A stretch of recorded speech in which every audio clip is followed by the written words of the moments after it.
going live, going live. You're live. We're live. It doesn't show that I'm live. Am I live? I think I'm live. We'll see if I'm live. So, anyways, I wanted to start out with just telling you guys should let me know. Should I leave the live streams up or should I take them down? They're kind of a special treat. I kind of take some down, you know what I mean? So, you kind of got to be here to experience it. Otherwise, I delete them sometimes. Anyways, I also wanted to talk about we hit the 2K for subs, and I can't tell you how much I appreciate that. That's awesome. I got a giveaway. I'm thinking about doing like an opener possibly as a giveaway. So with that being said, you guys should also put in the comments what kind of opener. But it's got to be like a box store one almost, because the reason being is if I remember correctly, now you guys might know, you might not know. Years ago, I was trying to get some shipped to me, and I got some that were going to go out the door and whatnot. UPS, I could not ship the rails. If you had a 7-foot rail, because it's like 7 and some change, 8 foot, they wouldn't haul them. So that was a problem. So you got to do something that's unfortunately like a piece together or a jack shaft. I can do a jack shaft. So I just like some ideas. So email me, comment below. Like I said, I'd probably leave this live up. All right. So anywho, what I wanted to talk to you about today, I made some notes. So I'm going to go kind of look at my phone here and whatnot. So I'm not ignoring you. All right, let's see what we got here. So I was thinking about this. I was thinking to myself, we should, one thing I never noticed is my numbers. I watched this one guy, right? He does landscaping, which I always kind of consider us. We're kind of like landscapers, aren't we? And we're landscapers and we're firemen. That's how I always felt. Or we're tow truck drivers. That's how I always felt like this industry is it's similar, right? Like a fire engine, ding-a-ling-ling-ling, a door's broke, my door's stuck open. Please come, hurry, come fix it, get it down. Or it's, when can you be here? I'm stuck in a ditch. Oh, you're going to be 2 or 3 or 4 hours? Yeah, I'll just call somebody else. So land care guys, they always have that customer service, right? That's kind of us. We got, the weather's has got to be perfect. You left your fingerprints all over the door, things of that nature, right? Where they got to deal with bark and they got to deal with landscaping and trimming trees, and you trim too much off. I always kind of felt like we're related to that a little bit. So anyways, the reason I was making this was your numbers are too low. And so with the landscaper, right, into a roofer, I always think to myself, I go, well, why are the numbers? Well, they're dealing with bigger numbers. Think about it. When you're doing a garage door, just an opener, right, for a residential, what are you charging, right? 200, 300, 4, 5, 6, 7, 8 for a residential garage door opener, right? And what kind of money are you making off that, right? $60, 120, $200, right? And then by the time you start factoring in your time, right, you're there for 2 hours. You had to deal with the customer on the phone. You had to set up the deal. You had to either maybe you went out there and detailed it, looked at what they needed, maybe got pictures, maybe you didn't. There's all these things, right? And so it took me a while to always figure that out, that our numbers, if we could deal with bigger projects or bigger jobs, sometimes there's more margin, there's more profit in there. Now, don't get me wrong, those have a lot of headaches. So don't be wrong with that. Mr. Chad, what part of Michigan are you in? You guys can always comment in here too. I might just kind of go off though. I'm in Muskegon. I'm in Muskegon, Michigan. That's where the shop is located. That's where we run our business. So let's go into these notes. So the numbers, right, on this stuff. And it's got an ad. Always. All right. So small jobs. Okay. So liability. This is what I was thinking about. If you go to a garage door opener, right, it has the same liability as doing a garage door and an opener. So these are things you got to think about, right? Because you have the same amount of liability, right? As soon as you step foot, as soon as you drive that service truck, that vehicle on that property, right? Your vehicle's leaking oil. Maybe it's puking out coolant, right? And Fluffy, the dog, eats it or drinks it, right? And it croaks. I'll tell you a story. I'll jump in. I didn't have this in my notes, but I had this lady one time, right? This is when I was first starting out. I remember she she had a cat and she spoke kind of like Chinese. She was a Chinese. She wasn't from here. She was from another country, you could tell. And she had an older Chamberlain before they even had photo eyes. And I remember this lady, she would call me and my door, it'd go back up, and stuff. It was bucking on the limits. And so I did everything because I knew, right? As soon as I pulled up on that job, I knew what she was doing. She'd leave the door about a foot, 2 foot the most, up all the time. Every time I'd come there, the door was up. And I seen she had a kitty litter box and stuff. So I knew there was a cat coming in and out of that garage. And I've warned her numerous of times. I said, this is not for pedestrians. I said, this is not for animals. I said, you are really taking a chance. I don't know. My door is just not working. So I get it working, right. And I kept telling her, I said, look, I said, you really need to replace this garage door opener. I said, it's not safe. I said, it doesn't have the safeties. I said, I really technically shouldn't even be working on it, because by government standards, the old ones, you can't work on them. You're supposed to replace them. And I remember I got it. I was doing the 2x4 test, right, to make sure it would reverse. And no matter how I tweaked that little sensor, it would just not do it. It was going to fail. And I thought, I cannot just keep coming back up here because this thing's failing. So I had to do it the extra little, torque, and it would come down, but it wouldn't reverse. And I was like, this is the best I can do. So I told her, I said, look, I said, if that garage door comes down on your cat, I said, it's going to kill it. Oh, blah, blah, blah, blah. You know what I mean? And I'm like, I'm just telling you, if that door comes down, it will kill I made it just clear as day. What happens? About 2 weeks later, I get a phone call from a customer, and it's her. And she's telling me, you killed my cat. You killed my cat. I killed your cat. I didn't push the button. I wasn't there. I already told you that you cannot run this thing. So, you know what I'm saying? Like, it never matters with customers. That's why you always got to get stuff in writing, and you got to put stuff in a contract, and you got to say, I've told you and I've explained this to you. I need you to sign the bottom here, because it didn't matter how many times I told her. She still did it. So the liability is pretty much the same. Okay. The ad talks now. All right. So small jobs, example, garage door. Yes. Falls on. Okay. A guy I learned something from, one of my vendors. He used to, so this was prior to having photo eyes. And this was smart. I learned this from him, and I thought that's very smart. That's where I kind of learned some of this, like taking pictures of everything, right? If you're unsure, just take pictures, because you wouldn't believe how many times I take pictures of things, and I'll lay in bed and I'll sit there and I'll go, did they have 12-inch radius or did they have 15? Oh, I go look at my phone. Voila. I can zoom in. I can do things. So I almost want to wear like a body cam, one on my chest or something when I'm talking to the customer, so I can hear the customer too. So when they tell me, they go, I want a brown door. And then when I bring a brown door, and they go, I wanted a pink door. And I go, no, you said you wanted a brown door, things like that, just to record, because it really can come in very handy. That's for sure.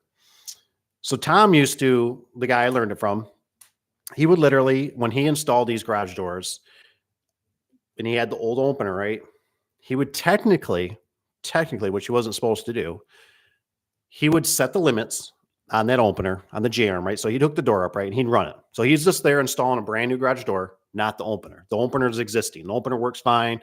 Maybe it's an old Chamberlain, old Sears, whatever, but it doesn't have the photo eyes, and he's not technically allowed to do that.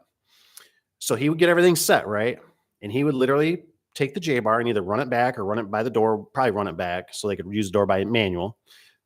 And he would take a picture and he would document it. Sometimes I think he even took it with a clipboard. He'd take a picture of it so it had the customer's name and everything right there. And the J-bar is not connected. And he would explain to the customer, hey, your door opener's not hooked up. But basically, you see that one pin right there. If you hook that up, it will work. But anything that happens to this garage door, it malfunctions. It comes down and kills a kid or a cat or a dog or anything, a vehicle, whatever. I'm not responsible. I did not hook this up, but it's up to you if you want to take that chance. I always thought that was kind of a fair thing to do, right? Because then they have the choice that once they enter, slip that pin in that J-arm and, connect it to the garage door. And that's their responsibility now. And I kind of can understand that, because I think my next notes on here was talking about that. So I ended up, let's see here. I had an older lady, and Mr. Richard B caught it. Merry Christmas. That's right. Hope you all have a good Christmas. Gonna be a green one around here. We're not gonna have no snow. They're talking about 48 and rain. So this old lady, right? I went to this old couple, and I mean, this lady's 90 plus. And just she's a sweetheart. She lives on a little lake over here in Muskegon. It's actually Wolf Lake. And I remember her husband was he wasn't out there. He was basically like disabled of some sort. So I remember I installed this garage door opener for her. Hers basically puked out. And it was one of those situations where I looked at it and I said, you know what, I'm not even going to try to fix this thing. And now looking back, I might have maybe tried, but I just thought for them, I need for an elderly couple, I need reliability. I need this thing to work. They got doctor's appointments, they just when you get that age, you just don't understand. You know what I mean? Like you just it needs to work. Push the button, the darn thing works. So I remember she had a man door that was slammed right next to the garage door. I mean, it's one of those old school houses where it's like they got like 4 inches between, there's the man door and then there's the garage door. They're on the same wall. And so with the old garage door opener, uh, never had photo eyes, right? I mean, things from the 60s, 70s, whatever, right? So I installed a new one and I put the photo eyes. I think they maybe clipped on. I think they clipped on. They're probably Lift Master. And I even tested it. I tested when the door opened, and I thought, oh, kind of like a fool, right? I thought somebody won't let the door swing all the way open when they're bringing in, groceries or whatever they're doing here, and taking out the garbage. They will stop it with their hand, right, with their hand before it smacks the photo eye and knocks it off, and we have a problem. About 2 or 3 days later, all of a sudden I get a call, and it's in the evening type of thing. And I get there and she's like, the door won't close. And I'm like, I about guarantee I know why. So I go there, right? I fix it. No charge, right? Let it be, right? Okay, it won't happen again. And I explained to her, hey, look, you got to be really careful with this man door now. I said, you can't have this thing swinging, hitting this thing. And it didn't matter, like, no, even if you mounted it to the floor, unless you put like a stopper there, which I don't even know if that would have, it was just really tight. And so finally, like the third time I go there, I mean, she's getting really upset. And I totally understand why. And I told her, I said, so I made out a little contract, right? And I told her, I said, here's the thing. I said, I need you to sign this. I said, because I'm going to mount them up in the rafters.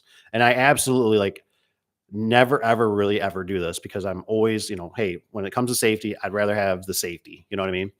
And I told her, I said, I'm going to round them above there. But I said, have you signed this understanding that there's liability? Now, hey, granted, the newer openers are a little more sensitive to obstructions. So that is kind of nice.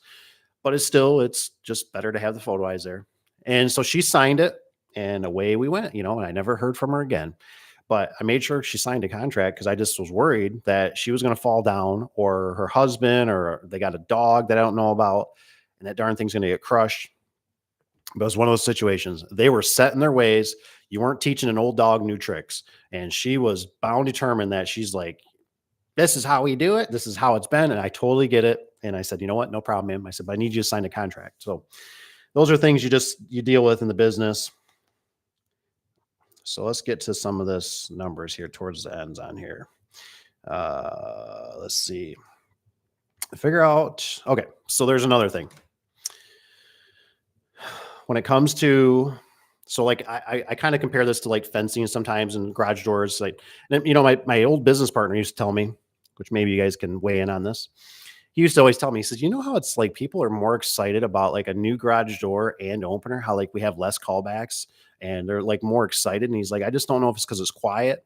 I think there's something to that, right? Because I had a customer, we did install a door, and I remember he was complaining that it was noisy. This was opener. It's an old belt driven something. The thing had a clank in it. It was, doing the cha cha cha cha cha cha cha, when it was running. And we disconnected it and ran it by hand. We're like, see, sir, your door is nice and quiet. It's your opener. And he's like, kind of fussy about it. But anyways, so what I get at is I think of it as like a light bulb effect, right? If you go to a customer, right, and tell them, say, look, it's going to be $20 or $50 for me to replace your light bulb. What the? It's because they're trained already, right? Because they know what a light bulb costs. They've already been to the store. They've already bought light bulbs for their house. But it always seemed like even like garage door openers, right? Garage door openers can do the same thing because they walk past them all the time in the box stores. Oh, that's $250 on sale. Well, that one's $300. That one's $400. Whatever, they see these things, right? And then when you come in and tell them, say, oh, for a garage door opener, it's going to be $600, $600 or $800. What are you thinking? That's insane. I can go down to the box store. Yes, sir, you can. Side note, I just picked up a new dryer, right? If you know what kind, you can try to see if you know what it is. $1,500 for a dryer. And you're going, holy, but you know what? I'm all about buying quality. That's what I want the ones that last. Our old one only lasted 5 years. Brand new, bought it from the box store, bought it from Lowe's, only lasted 5 years. And we expected that. We paid whatever, 500-600 bucks for it probably. And but the new one, $1,500.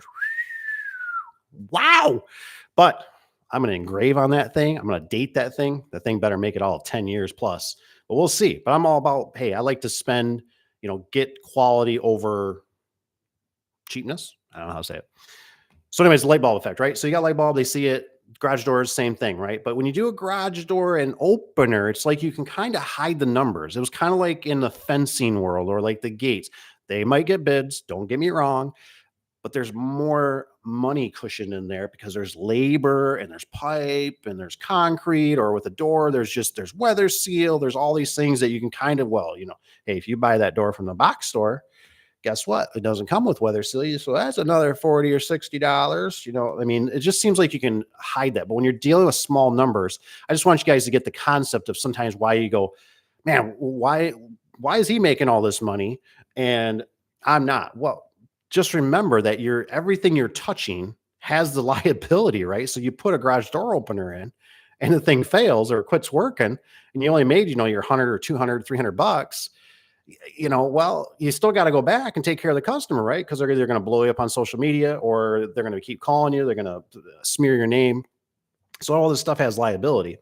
So just think about sometimes maybe why you'd want to do the bigger jobs, maybe want to get eventually into the bigger commercial or other things of that nature. Just something to think about. Like I said, they all have their pros and cons. Don't get me wrong.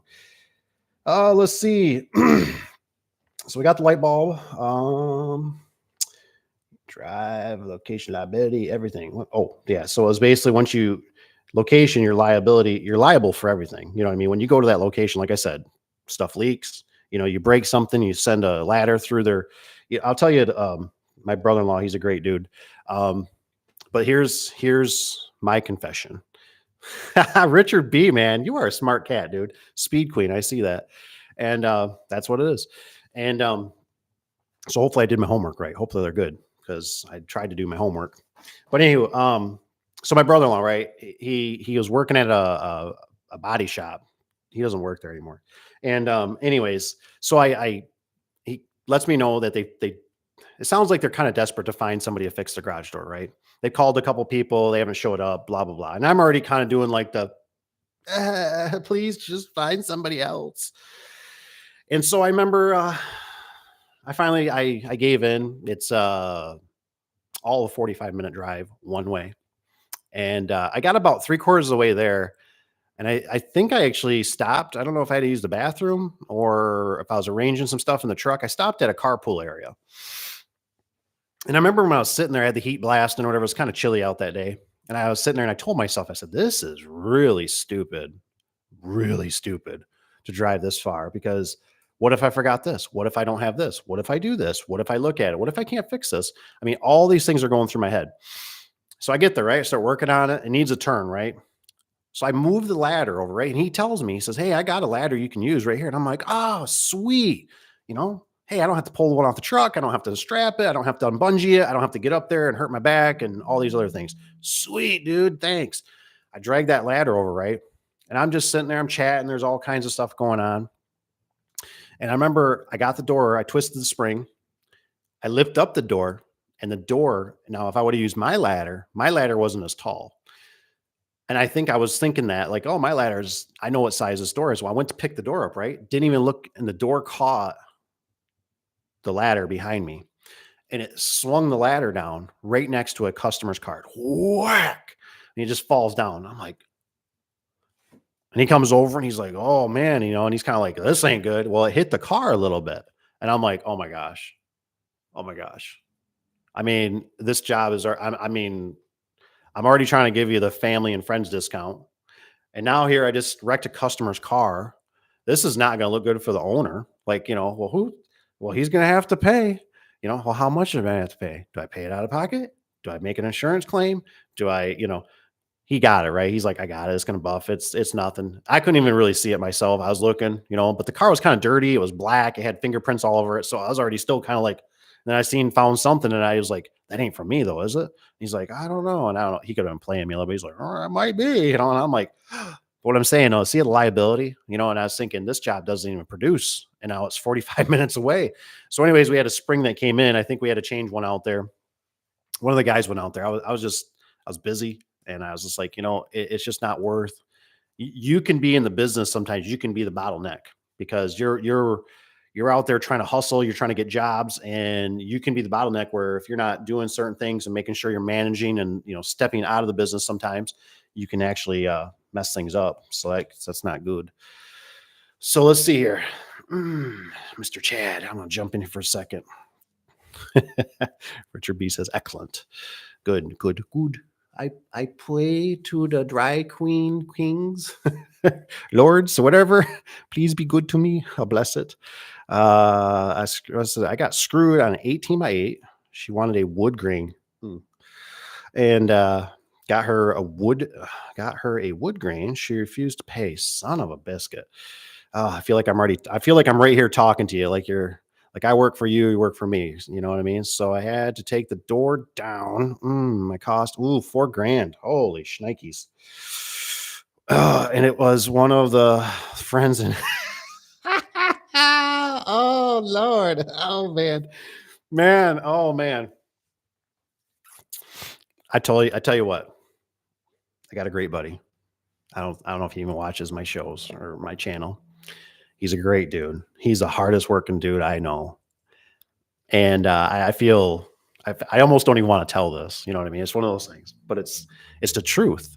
And I remember he came to me, right, and he's got a really nice house, and he's telling me he's like, I need a new garage. I need new garage doors. He needs two of them, and I know he wants it all decked out. And the first thing he tells me, right, when he told me, and he goes, I needed to match the front garage door. And I was like, put on the brakes, put on the brakes. Whoa, whoa, whoa, whoa, whoa. I do not match front doors. I just do not. As soon as I heard that, I was like, I'm out. Where's the door? I'm leaving because I had a bad experience with one and I learned my lesson. And I even told him, I said, look, I said, we got a place that's like a Lowe's or Home Depot. I said, we can go to Menards. And I said, dude, I'll go there with you. And I said, I will pick it out.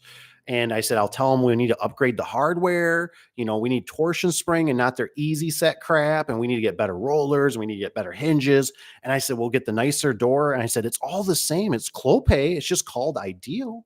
So I said, don't worry about it. I said, we'll make it happen, dude. And I said, the beautiful part about it is, I said, you can use a credit card there. I said, you can make payments. And he was just dead set against he's like, no, man. He goes, I want to buy it from you. I mean, bless his heart, right? He wants to give me the business, right? Bless his heart. But I'm like sitting there kind of like, I don't think you quite understand. I don't think you quite understand. If I order these two doors and they're bigger, they were like 16 by 8 or 18 by 8, and one was a 9 by 8 or something. They were taller, they were just bigger doors. I'm like, if this thing doesn't match up, or if I go to stack this door and it's got a scratch or a blemish, I'm screwed. I'm screwed. And so I just thought I'd rather, and I told him, I was like, look, buy me a case of beer. I'm not a big beer drinker, but I'll drink a case of beer and I will, I will install it for you. Like zero charge. Like you just give me a case of beer and I'm out. All I'm out is labor. I got some tools, dude. Like I'll hook you up. I mean, he was like, no, he's like, I want to, he never did. He ended up, I think he painted the doors and put some accents on it. Looks nice. But it was just one of those jobs. I was like, I can't do it. I just cannot do it. I know where this is going to go because if it doesn't match, you're going to be like, what do we do? I'm like, what do I do? What do we do? What do we do? Like where I'm going to stack it. And I'm like, oh, damn, dude. Dang, man, this thing don't match. Those darn box store people. You know what? Hey, man, let's wrap this back up and throw it in the truck right now and take it back to them. I'll just put up your old door for right now because this is bull crap. You know what I mean? See how I had that edge out where if it's mine, what do you stacking the panels? What do you mean? What do you mean you don't like it? It's not the right color. You got a good painter? Anybody? I mean, it's just, oh man, it's terrible. So I know, man, and then like then you go behind the scenes, right? You try to go, okay, well, how do we get rid of the store? Right?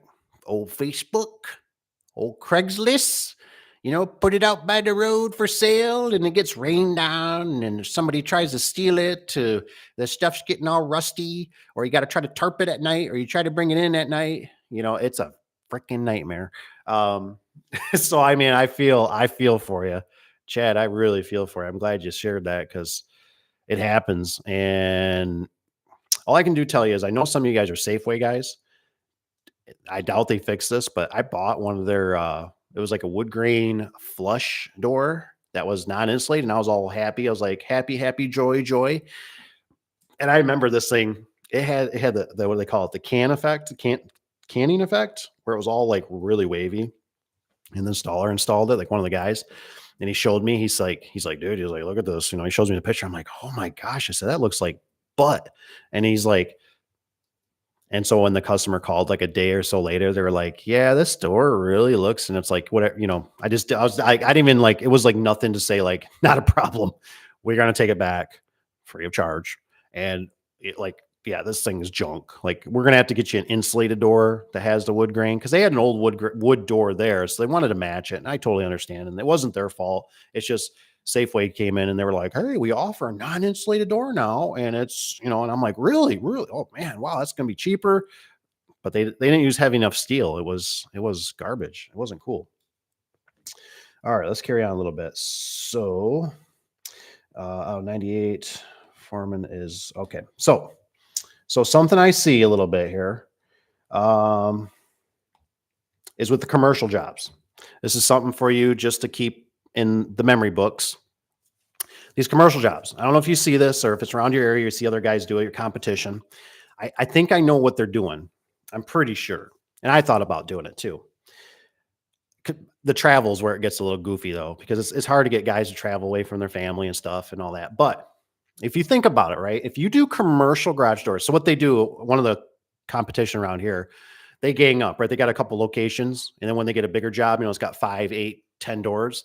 They'll gang up, right? And they'll go to that job on a certain day, and they'll knock out these jobs. But here's something to think about. So those have bigger margins in them, right? And you got to think about when you install brand new and it's commercial, right? You can kind of forecast, you can see it if you play your cards right. It's a lot of scheduling. Trust me, there's delays and all that kind of stuff. But if you install something, you guys know just as well as I do that if you install something brand new and spray it with a little bit of oil, it'll go a long ways, won't it? You can at least get a year out of it before it starts squeaking and rattling and making all kinds of noise and stuff's grinding. But after a year, their warranty is kind of up. I have heard that some of these guys have to warranty for 5 years. The builder does, but even 5 years, you still might be able to get away with if you do a half decent job. So if you think about it, they just install new, right? New openers, new garage doors, commercial. They got the margins, right? They knocked it out. You might have to travel. That's kind of the pitfall. But it's just something to think about a little bit when you get those bigger jobs, which normally there's better margins in there. So you got to think about the money. So I haven't got, ooh, no. So I'm reading Chad's underneath here. So I haven't got a deposit. Needless to say, from now, I don't even order the, yes, exactly, man. Amen. Till the deposit in hand. Absolutely. And you might even want to take it a step farther, wait till the check clears. Um, Sometimes with secretaries, myself included, guys, because here's the thing, definitely not here to bash anybody, right? It's just here to learn and to do better. Money will change people. When somebody gives you half down, they're committed, right? Even if a competition comes in, they might be like, "Yeah, I already gave the guy the money, so whatever. Like, I don't even care about your price anymore." They go back on the couch and they eat their Dorito chips and they go back to the football game, right? I mean, it's just, and you definitely like, I still have struggles sometimes in the business. I hear that, with signatures or like you'll get people, right? And well, when are you going to get this? When are you going to get this? I really need this. Really need this. Well, yeah, I'm sure you really need it, but I also need to get paid because I got to feed my family. I got to feed my extended family, which is my workers, my employees, my secretaries, techs, vendors, and they definitely got you by their hostage. One thing I've learned, I remember a guy telling me this. I thought this was a good point. He was a construction guy, built homes and stuff like that. But he told me, he says, when your line of work, Dave, he says you need to make sure that you cover the cost of materials. So whatever you get for half down, you don't want it below, right? A couple $100. You need it to be right there. So however you got to fudge the numbers, you know what I mean? You need to make it so your materials covered by the customer, because if anything can happen, they could pass away, they don't, whatever. But at least now you're only out your time, which it sucks. Don't get me, I mean, it really sucks. I've been there, but at least you're not out that material. The material's the worst because now you're stuck with something. And I've done this a million of times. It seems like too many times that, yeah, I've been there. Now you got to transport this thing, or now you don't even have it, right? You installed it, which actually, Chad, I'm thinking I should mention this story, and that's how it kind of got me. You obviously installed the door, so it's on her house and you don't have the door, is what it sounds like. Am I correct with that? Is that what I understood? Oh man, because I'll tell this story. You guys want to hear a story? Just tell me if you want to hear the story. I'll tell you a story. So I didn't lose money on paper, but I didn't make a dime since I've been turning down friends for jobs. Oh man, isn't that the truth, man? Those jobs, I tell you, they just and the thing is they mean, yeah, I have, what does it say here?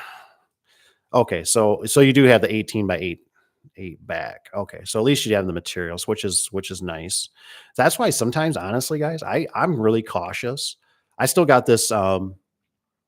Is it what do I call it? Is it the PTSD, post traumatic stress disorder, from being over the years in this business, being just beaten. I mean, and just beaten and beaten and beaten again. I mean, it's just like in a movie with somebody getting whipped. You know what I mean? And so I had this one customer that tells me it was all right. So here we go. So this door was through a friend, right? There's like my best friend, right? He was a good friend. I trust him with my life. And then there was his brother. His brother was doing construction at the time. So his brother was working on a house, a remodel, right? Basically gutting everything, drywall, and wants a new garage door on there. This person lives on a lake, really nice lake around here. And, he wants a new garage door. So he calls me up and he says, hey, I'm working at this job. This guy wants a new garage door. Now, mind you, I was really young and green into this, right? And this is where your feet are like Fred Flintstone, yabba dabba doo, and you're going too fast, and you need to slow down, and the paperwork and everything needs to be signed and printed, and we're all on the same page, right? Okay, you need to slow down. So as I go out there, I look at it, right? They tell me we decide on a door. I think I gave them a pamphlet. We want windows. We want this, really nice, pretty nice door, insulated, white, long panel, whatever, And so the time comes, we go there, we take out his old door, we install this new door, and some time goes by, right? So I don't think we did an opener. I feel like we just did a door. And so I remember some time goes by. So I call, you know, his name was Ryan. And so I called Ryan and I said, hey man, I said, we haven't been paid yet for this. Oh yeah, yeah, yeah. We call him the yeah. Cause that's what he always, yeah. He's the yeah man. Yeah. He's yeah. That's what it was. Yeah. So anyways, oh yeah, he's going to pay you blah, blah, blah. Right. So, okay. All right. Let a few more days go by, and this guy never no reach out. So finally we call him again. Oh yeah. So I finally, I get the guy's number, right? And I'm like, hey, I talked to Ryan here and he says that you're going to be paying for this garage door, and this is the whole, we didn't get half down, same situation. And he tells me, he goes, no, he goes, I already paid Ryan for the garage door. And I'm like, huh? Now, mind you, there's a caveat to it, right? But at the time, right, like I said, my best friend's brother is hiring us. So I have trust in him at the time. And so, Ryan is like, no, dude, he's going to pay you. And this guy's telling me he already paid Ryan. So I go back to Ryan and I said, hey, man, and where we kind of screwed up a little bit, is we had Ryan's name on it, but we had the customer's address. So it wasn't like a real clear statement, right? It was builder, and then it was like the address of the homeowner. So it wasn't really linked up. So we finally get to this point. Now weeks go by, we can't get anywhere, right? And so we're like, my business partner's like, we're gonna go tear the door out. And I'm like, yeah, and the side door is probably unlocked. And I'm like, yeah, man, I don't know if I feel really good about that. Like, I just don't know. And so I said, why don't we go to the police station, which is right down the road? I said, let's go to the police station. I said, and we'll ask a police officer to be present, right? Because I didn't want to be accused of stealing out of this guy's garage, right? Power tools, maybe he's got saws. I don't know what he's got in there, right? I'd rather have a cop present. And at the time I was young, dumb, and green.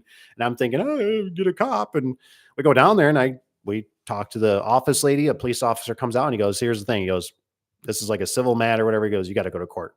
He's like, you got to go to small claims court. And I'm like, huh? Like, what is that?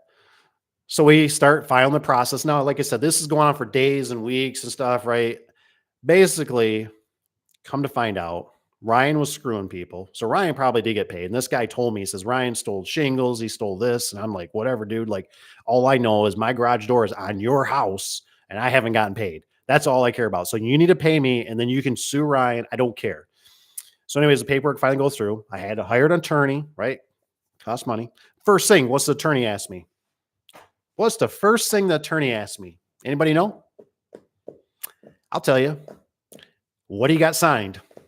What do I got signed? I don't got nothing signed. What are you talking about? I got nothing signed. I got his paperwork. I put a door on his house. What do you got signed? And I remember the attorney literally going, goes, well, you just made my life hell. And I'm like, sorry, I didn't know. I didn't know. Nobody taught me. So we go through the process, right? We put a lien on the house.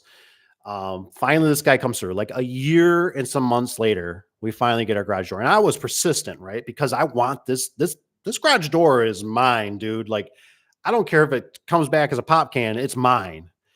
So regardless, this guy ain't getting away with murder here. And so we end up going through it. We finally get the okay. We're good, right? The homeowner was not even ever there. The long story short was, hey, Ryan screwed him. I felt bad. The homeowner had to pay twice. Now there was another garage door company right behind us. So we're actually literally taking a door out that's used now. That's like, what are we going to do with this? Stuff it in the van, trying to be as careful as we can. It's already got dirt and mud on it. It's got, oil from when we sprayed the rollers and everything. And the other garage door company comes in and they install a garage door and that was it. But what a real pain in the hiney. And that was kind of that whole for a friend. And to take it even a step farther, a few months later on, right? I'm still kind of whatever about that situation. Like, I don't know, like nobody came up front really tell me. And I just couldn't believe his brother is like an angel and this guy's kind of the devil. And Ryan calls me again and he says, hey, I got a customer. Okay. What's going on? Yeah, they need a new garage door opener. And you know what was weird about it? He never asked. He never asked for a price. And I thought, boy, that's really weird that everybody asked for a price. Nobody goes in and buys cars or buys anything. What's the price? Right? That's the ultimate key in the world, right? What's the price? How much? Can I get a discount? Really? How much? Jesus, how do you live at night or sleep at night? You know what I mean? So I just thought, that's weird. So we go to the customer, right? Well, it needed like a little toggle. I think it was a genie opener, one of those toggles on the front that broke. So we replaced it. We had it in the truck. We actually had one from a used one. You know what I mean? So it was like, we're not really out much. I mean, it's a used part. We were already in the area. We were cruising by. So we install it, right? And I'm like, my business partner at times like, do you really, because we had an opener with us and everything. He's like, do you really want to install this after what we went through before with Ryan? And I'm like, maybe that was just a one-off, and I thought, and then we started talking and I said, what was weird though? I said, he never asked about the price. And I said, that seems concerning. So we ended up, I thought, well, I think the right thing to do here is we fixed the customer's garage door opener and we stuck a card in the door, right? We wrote a note saying, hey, we got your door fixed, your opener. If you would still like us to replace it, we can do that. It's going to be this much money because we want to basically get paid from you and not Ryan. And basically the way I looked at it, I was like, hey, I'll slip Ryan like $20 or something. You know what I mean? Thanks for the, finding us the job, but we're not going to play this game. Some weeks go by. I'm at home. It's after hours, right? And I get this phone call from this lady. She's a real nice lady. And she's like, hi, and she's being kind of hesitant. I could tell in her voice, and she goes, do you know Ryan? And I said, yeah, kind of. I said, it's one of my buddies, my best friend's brothers. I said, we're not like real, friends. I said, we just kind of business partners. And she goes, okay, well, she goes, well, here's the thing. She goes, I've tried to call him. I've tried writing him a letter. I've tried stopping at his house. He has no trespassing signs. And she's like, I can't get a hold of him. And at the time, she paid like $600 at the time, which we were installing openers for like $400 back then. And she's like, I paid him $600, for the new opener. And she's like, obviously I never got it. And I went, and then it all clicked. And I went, I know what he's doing. I know exactly what he's getting paid from the customer, and he's doing the yeah. We'll get it changed for you. Not a problem. And he calls me, right? And I'm going to go do it. And then he's not going to pay me. He already took the money, spent it on whatever. I don't know what it was, drugs, hookers, prostitute. I don't know, alcohol. And he ain't going to pay me. So I explained the situation. I said, well, we had this problem, and it was really bad is that it wasn't a real close friend, but we were competition, but we were friends. We knew each other. And he got burned by him too. And the guy that was the homeowner was a military guy, and he was mad. I heard the story behind the scenes kind of thing, like sitting at lunch one day. And he was talking about how he's gonna go, like he's gonna be. And I thought, I don't like, I wouldn't want to do that kind of stuff. I mean, I look at that kind of stuff and I go, I want to sleep at night without worrying about my house burning down. I mean, so he caught himself. It sounds like he has straightened up over the years, but he has. I like him personally, but when it comes to business, I'm not doing business with him unless it's paid up in front, 100% in full, in cash. Oh man. Everyone. Oh, repairing a 9x10 roll up door saved the client from charging the whole door.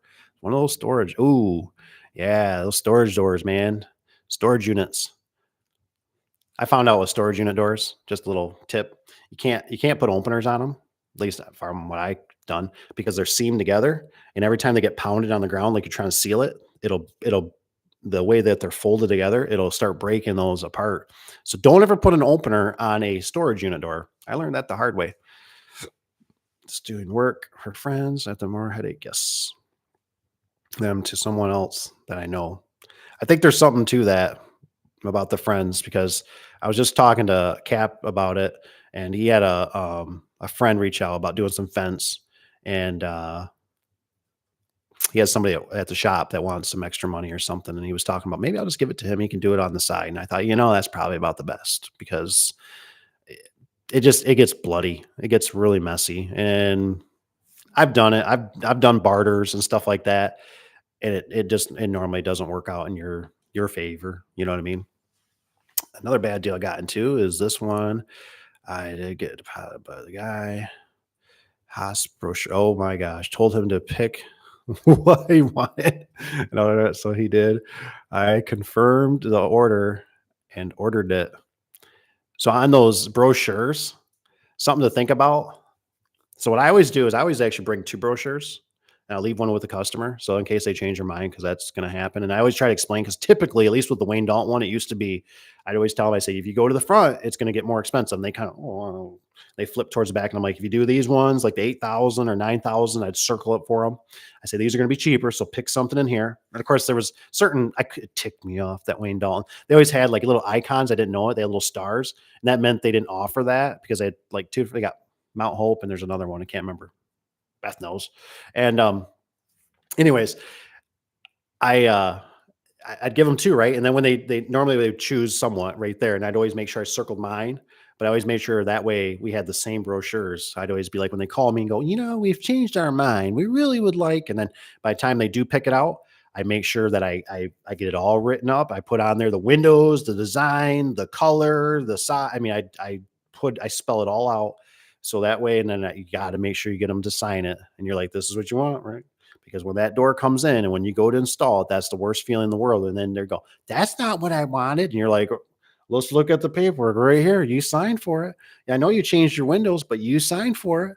Well, in my brochure, it's here. No, you called me. And I can still even get kind of gray. And it gets in, it's not insulated. I'm in Ontario. Ontario, that's Canada, right? So everyone gets insulated. Oh, Yes, insulated is good. I see a lot of doors around spec homes. They got a house or they got a bedroom upstairs and the garage door is not insulated. I'm always like, that is a retarded thing. Is spec homes, of course, cheap. And I go in there and then it's always like that whisper people are telling you. They're like, yeah, this house has a lot of problems. You're like, really? Tell me what? Well, foundation's cracking, driveways, this and that. I wonder why. You know what I mean? You got the cheap of the cheap. It looks cool, it looks pretty, but it's no extra struts. I mean, we wanted another outlet in our garage. They charge you $75. Yeah. It doesn't even come with a garage door opener. Those were always kind of classic. Uh, and was like, yes, I wanted it insulated. So was this? I had to record it. Oh, he tried to blame me. Oh my gosh, man.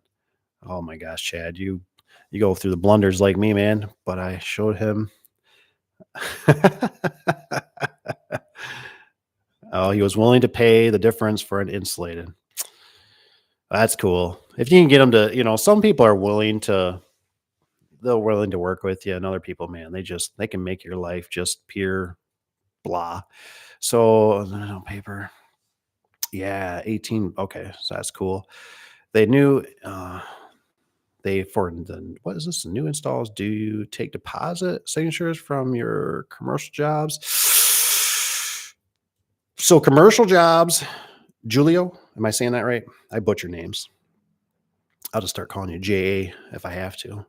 So what I so the commercial ones, we have a couple different customers, right? So for some of like our road commissions and stuff like that, DPWs, we normally don't have a problem. So we'll typically we'll send them something, an estimate, whatever it is, and they'll just sign it, and that's all we really ask for. And it's kind of they'll give you a PO. Sometimes POs are good because that if they end up leaving, you got to watch sometimes because these people rotate on you. Like they're not telling you that, hey, I'm quitting next week. You know what I mean? Type of stuff. They just guys are broke. Yeah, guys come in. Hey, you need to get somebody. They call somebody, whatever. So you got to get like whatever you got to find their system. You got to get a signature.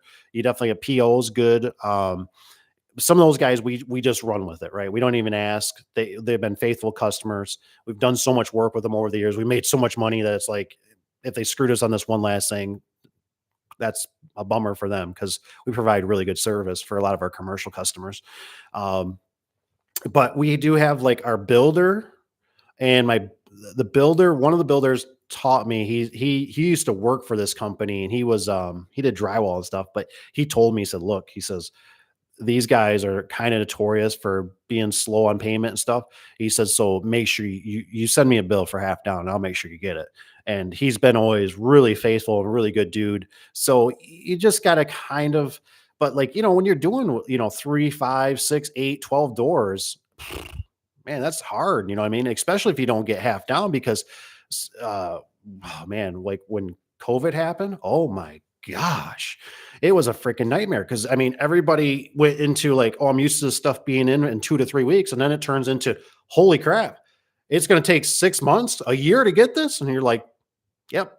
And so then after that fell off, they started, ordering the same way still. Like they're like, well, it's better for you to have it at least. Well, if you get the money, it's bad because now you turn into a storage unit and you got to store this crap. But it just at least with it being paid for, you're not sitting there walking past it every day going, this stuff cost me. I got I got $10,000 sitting here. I got $10,000 sitting here. I'm trying to think of that one. That was the one that was the guy called me, right? He was a new builder to me. And he told me at the time, right? He sweet talked me. And I remember him telling me, he said, hey, he goes, if you can get these doors by this certain date, it was like a month and a couple weeks or something like that. He's like, if you can get these doors, maybe it's 2 months, I don't know. But he said, if you can get these, he's like, I'll throw an extra $500 on there. And I was like, and I think I already sent him a price with it being, marked up. And I thought, oh, well, I was like, for an extra 500 bucks, dude, you want them in like 2 months? Oh, I got this. And I was like, yeah, not a problem. I should have thought that's fishy. That's not normal. And I thought about it, a hint, right? Well, then I took the job. Everything started adding up, right? So all of a sudden it dawned on me, right? Because, when you're doing this stuff, right? Especially if you're an owner or stuff like that, you got so many things coming at you. I mean, it's like being in war, man. You don't know if it's a grenade coming over. You don't know if it's a tank shooting at you. You don't know if it's bullets, it's handguns. You don't know if it's one of your own soldiers that's betraying. That's a rat. And all of a sudden it dawned on me, hell, I don't want all these garage doors coming to my shop. You know what I mean? Because if they come to the shop, now I gotta load them back up and I gotta take them. It was where was this one located? It was about an hour. It was an hour one way, far, and I thought, so I remember I called my vendor at the time, and they were really super great. And I said, "Hey, can you like change these and get these to be like, brought up to the job site?" And they had to do like a rush order. Like, oh my gosh, you're making our life hell. I mean, we only have like a 3 or 5 day notice. And I'm like, I know. I'm like, if you got to charge me for it, whatever, please. So they did that, right? Well, then they're trying to shuffle their schedule around, and they decided they're like, we can do it, but we got to be there at like 6 o'clock in the morning. I'm like, oh, I'm like, all right, that's fine. Well, what happened was with that builder, I was supposed to, collect the half down when the material showed up. Well, I can't blame, like I'm not going to be there during normal business hours, right? And I'm in such a rush, right? I didn't slow down. I didn't do due diligence. It screwed me badly because the truck's going to be there tomorrow. I'm like, okay, whatever. I go to bed next morning, get up early, rush up there. I meet the truck driver. We unload the crap, right? I'm thinking, oh, I'll come back up later today, or when the guys come up in 2 days or whatever, 3 days, they can collect the check or whatever. And we drop off the material. And I noticed the building had all the sides up pretty much, right? All the metal on the sides, but the roof. And I thought, well, I've worked for a lot of builders, and I thought normally the roof is always first and then the sides because, hey, everybody needs a roof over your head, right? I mean, just common sense. So I sent the guys up 3 days, right? Well, I needed this job because it was so far away. I needed it done. And I needed to find a way to motivate them. So I said, look, I had two guys. And I had one guy that was kind of my leader in a sense on, whatever you call him. He was a foreman. And I told him, I said, look, man, I said, here's how this is going to work. I said, this job should take you about 3 or 4 days, roughly. I said, if you get it done earlier or just in 3 days or whatever, I said, I'll pay you for the whole week. And he was like, oh, he's like, I'll be sleeping in the truck. He's like, we'll be working 14, 16 hours. I'll be getting this puppy done. You're going to pay me for the whole week. And I'm like, yep. I'm like, we just got to get this done. We got to get this out of here so we can move on. Sure, boss. Him and another guy run up there, right? They're all excited. Cool. That's all. And they're good dudes. And I remember he comes back and he didn't even call me or nothing, right? And he's like, he comes in the office, whoosh, door whips open. I'm sitting there like on the phone, like, what are you doing back here? Why didn't I get a damn phone call? And I'm like, hi. And he's like, hey, he goes, I don't know what's going on. He goes, but they shut the job down. I'm like, shut the job down. I mean, this place is open. I mean, it's not like they're building a crick around the whole damn thing or something. I'm like, what do you mean? He goes, oh, you have to call them. They shut the job down. What? So I call the guy, right? And the guy actually is like, oh yeah, this happens. This is how I get more money out of them. Well, come to find out, the job was getting shut down by the owners. And this was a big resort, right? So this was like their little DPW pavilion, their own personal on their own property. I mean, they got hundreds of houses where this place is at. This is like their own little world. It's like their own little country. And I'm like, oh, I got $10,000 worth of material sitting on the ground with no damn roof over it. That's going to get rotten, ruined. So I didn't get my half down. I did eventually. I'll tell more if I don't want to get too long winded on it, but yeah, that was bad, man. That was bad. So just put more story. If you want more of that story, I'll tell you more of it, but I want to get in some of these comments because I know I see so many guys popping in here. So, gives me the shivers. So a deposit. Yes. So about the job I'm doing, how much I charge. Hey, Dave, what do you think about this job we're doing and how much, what job are you doing? Justice here. So an 18 by 16 AMAR. Ooh, man.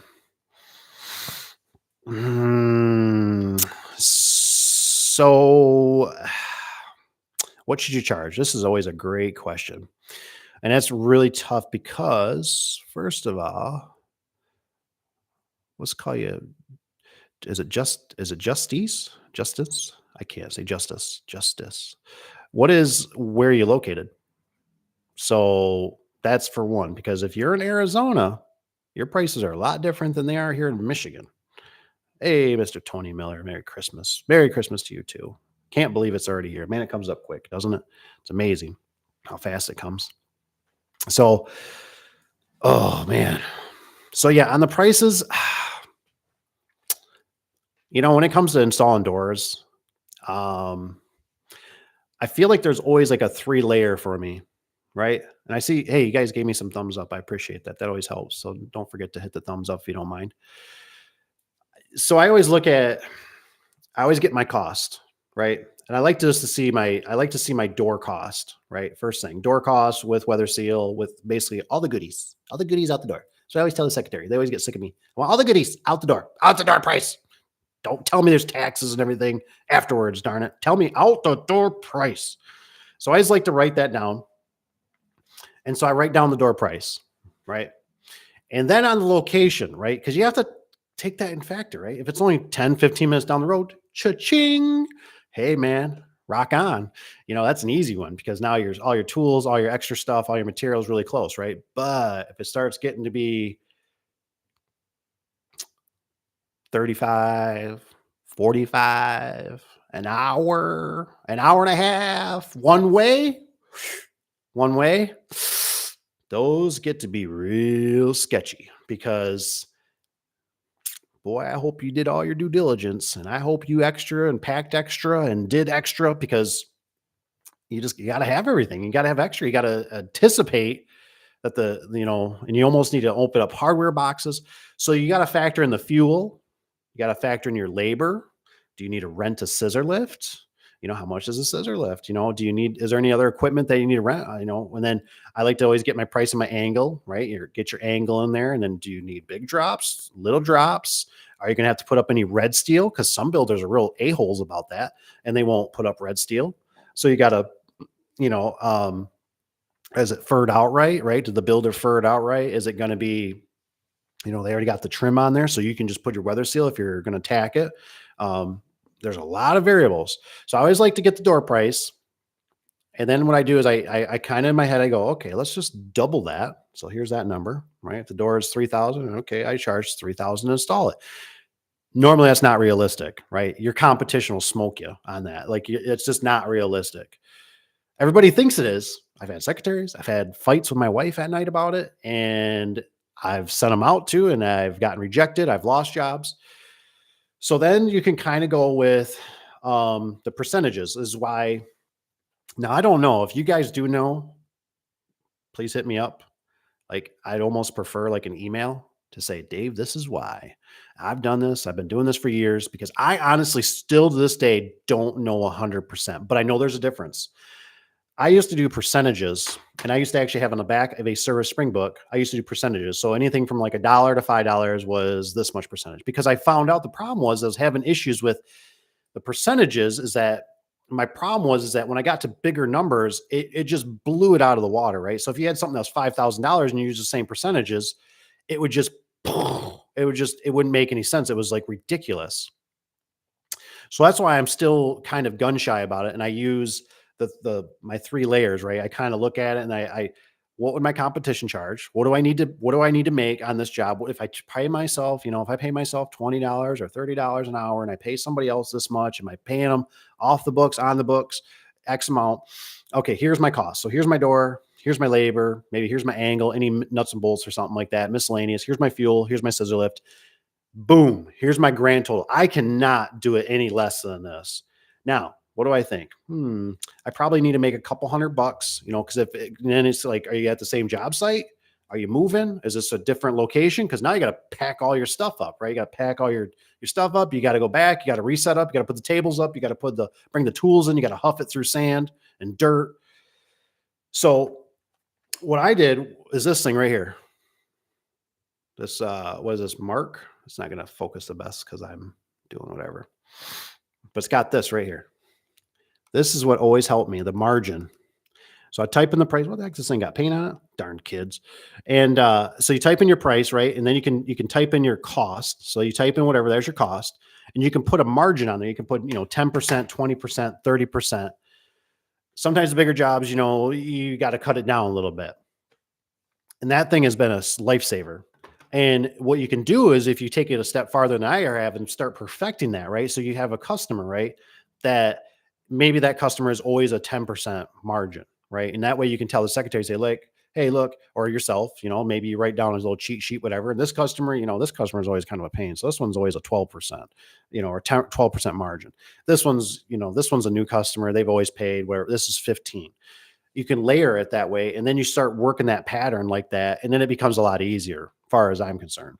But I like to layer things. I always like to see my cost. I'm always really scared about that because I don't want to be like when I do it. And because I've just been beaten up over the years where I've sent them and then it's like the job comes and it's like, yay, we got the job. And then it's like we go to do the job and they're like, the secretary or the wife or somebody will go, so did you factor in that $500 scissor lift? And I'm like, kind of forgot that in the paperwork.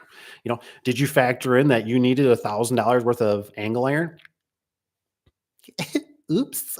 Did you factor in that they don't charge when they give you those invoices, when they give you the costs, they don't add tax. I had a vendor I've been doing for years, and I'd ask him, right? I'd call him on the phone. I say, hey, give me a price for this or fencing, whatever.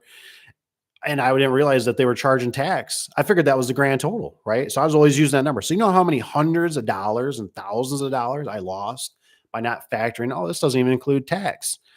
So I mean, there's just so many little things. And that's why sometimes I wonder about, small stuff is good sometimes, right? It just all depends on your layers or level that you're at. You know what I mean? If you're just starting out, man, go hustle those residential, man. Go chuck some garage door openers. You know what I mean? Those resis, do those small openers. You know what I mean? Make that cash. You know what I mean? But for us, we got payroll. I was just asking the wife because somebody asked me about Jobber, and I said, I don't. We still use QuickBooks because it does payroll and it does something with the finances. I just asked the wife because she said Jobber won't do that. So we do use still QuickBooks for those reasons. Makes sense to me. I said, okay, good enough for me. As long as everybody's getting paid. Let's see here. 16 residential. Oh, the lift master. Tony, put on your heavy duty lift master commercial opener, medium duty. Nice. Material cost was, holy cow, 21,500. That's a lot of money. You make sure you get some money down on that. We charge 30. Yeah, that sounds about right. Just right off, boom, when you just hit me with that, I think that sounds, I was trying to see if I could think of that. But like I said, I think that sounds about right. You know, my one builder, he was always really nice. And these are things you can ask the customer too, and I've always been real honest with them. Tell them, say, hey, look, I'd really like to do this job. Um, and if my numbers are off, let me know, and you can kind of leave it at that. And then when they do, because some of them will try to fudge you, you know what I mean? They'll be like, well, your number was high, can you ask, just ask, say, and some people don't care, right? They just like, I'll email it to you, everything. You know what I mean? And then you got to try to compare apples to apples because I've had that where they're not the same. And but my one builder, he's always been really good where he'll like maybe scratch out the name or something, but he'll show me it, and I'm like, And he does it because he has bosses, and they do it always like it seems like once a month that they'll come out and they'll be like, hey, we got to get a price from somebody else too. Like, give me three quotes and we'll work the numbers. And then it's like we play ball again, and we kind of go back to our normal prices, which is fair. And we make the money that we want. So it's not so bad. But yeah, I mean, right off the top, I mean, yeah, that looks about right without knowing all the fine details, scissor lift, manpower, how many guys, how long you're gonna be there. You got hotel fees in there. I've done that before. And that turns into a mess too, because I remember, I mean, these are like all the things like you don't know, right? I had a guy one time, I remember he were at like the hotel, and he told me before I went up, he's like, so am I gonna get paid for the whole time? And I'm like, probably not. Like, I'll pay you extra and I'll pay you good for when you're working, but like, it maybe travel when but when we're at the hotel, like, I don't know, man. That's kind of like you're just sitting on a bed. I mean, like, I get that you know what I mean? That's where all this stuff gets really gray. And that's why I always tell you sometimes, like, yeah, maybe use this or whatever as a tool. It can be good, but you also might want to consider something else. You know what I mean? Like when I deal with the rentals, I don't have these problems. You know what I mean? Like I got a couple other business that like this stuff doesn't even like occur to me. Like it's just mind blowing when because I've been there at the hotel and then it's like, like they're asking you like, hey, you mind if I go out and have a cigarette? Hell, I don't give a crap what you do, man. Like we're on personal time, if you want to go play with yourself, I don't know what you want to do. Like go play with basketball, go smoke, bye. Like go buy yourself a soda. Do I pay for it? Does he pay for it? Do I buy him dinner? What if he has a late night snack craving? Do I pay for that? They got vending machines here. I mean, like all these whispers in your head, right? I remember one time we're driving up, right? I had what was it? I think I had a Ford F-150. It was a little bit newer, like a 2006. I can't remember. Anyways, it had the 4.6, I think is what they call it, the V8. I think it was a V8, a small motor. And man, I tell you what, I mean, I was just like, I don't want to ever do this again. I remember I was pulling a huge enclosed, I think it was a 20-foot by 8-foot enclosed trailer. We were doing a fire department, which is what, Traverse City. So that's like an hour. No, it's like 2 hours. It's like 2.5 hours or something like that away. We got it. We bid it. We got the job, right? They want Raynard. Yeah, they wanted Raynard. So I had to get it from my buddy's uncle that ran a garage door business. And so we go up there, we order these doors, right? I got this thing loaded. I got 6 guys. We got to get this thing knocked out in a day. I dug up every guy that I knew that was a badass. So we ended up, I got all these guys, right? I told them, I said, we're going to start out, whatever. It was like 4 o'clock in the morning, right? Be at the house or whatever, be at the shop. We're going to leave. So we leave. I got a destination. We're going to stop. We're going to get breakfast. And I just could not believe it. We start heading up there. We hit a bad winter storm, man. And I mean, just white knuckles driving, man. And I'm just, and I got the guys whispering, man, you're going kind of slow. You could probably speed it up. And I'm like, dude, I got your life, my life, all in the palm of my hands right now with a trailer that I'm not used to pulling that's loaded with tools, that's loaded with garage door openers, that's loaded with everything. Angle iron, like I said, doors, garage door openers, everything. We get to Big Boys. You guys got Big Boys? I like a Big Boys once in a while. And so we go to Big Boys, the restaurant. And I mean, I'm sitting there like, everybody's just talking, kind of having a good time. And I'm sitting there just, maybe I should call it. You know what I mean? Maybe we should turn back. We're only 45 minutes away, an hour. Like, maybe we should go back. No, we got to get this job done, man. I got it set up. I got all these guys. I don't want to waste their time. We start cooking, right? We go up there, and then all of a sudden we get up to Travis there, and we start big hills, big rolling hills. Probably not like you guys out in Montana and stuff like maybe, all that kind of stuff, Colorado, but big hills for around here in Michigan, right? And the truck is just, I mean, I thought it was going to blow the transmission out of this truck. I mean, just, going downhill, slippery roads and back up it. And I got the truck locked in 4-wheel drive, man. And it's just, oh, whoa. I'm just like, the tranny's going to go out, and we finally get to the job site. I mean, we finally got the job done. I mean, late at night, we went to B-Dubs. They all had something to drink, maybe, I can't drink because I'm driving home. I mean, I can't take that chance, not with 6 guys. I mean, it's just, no.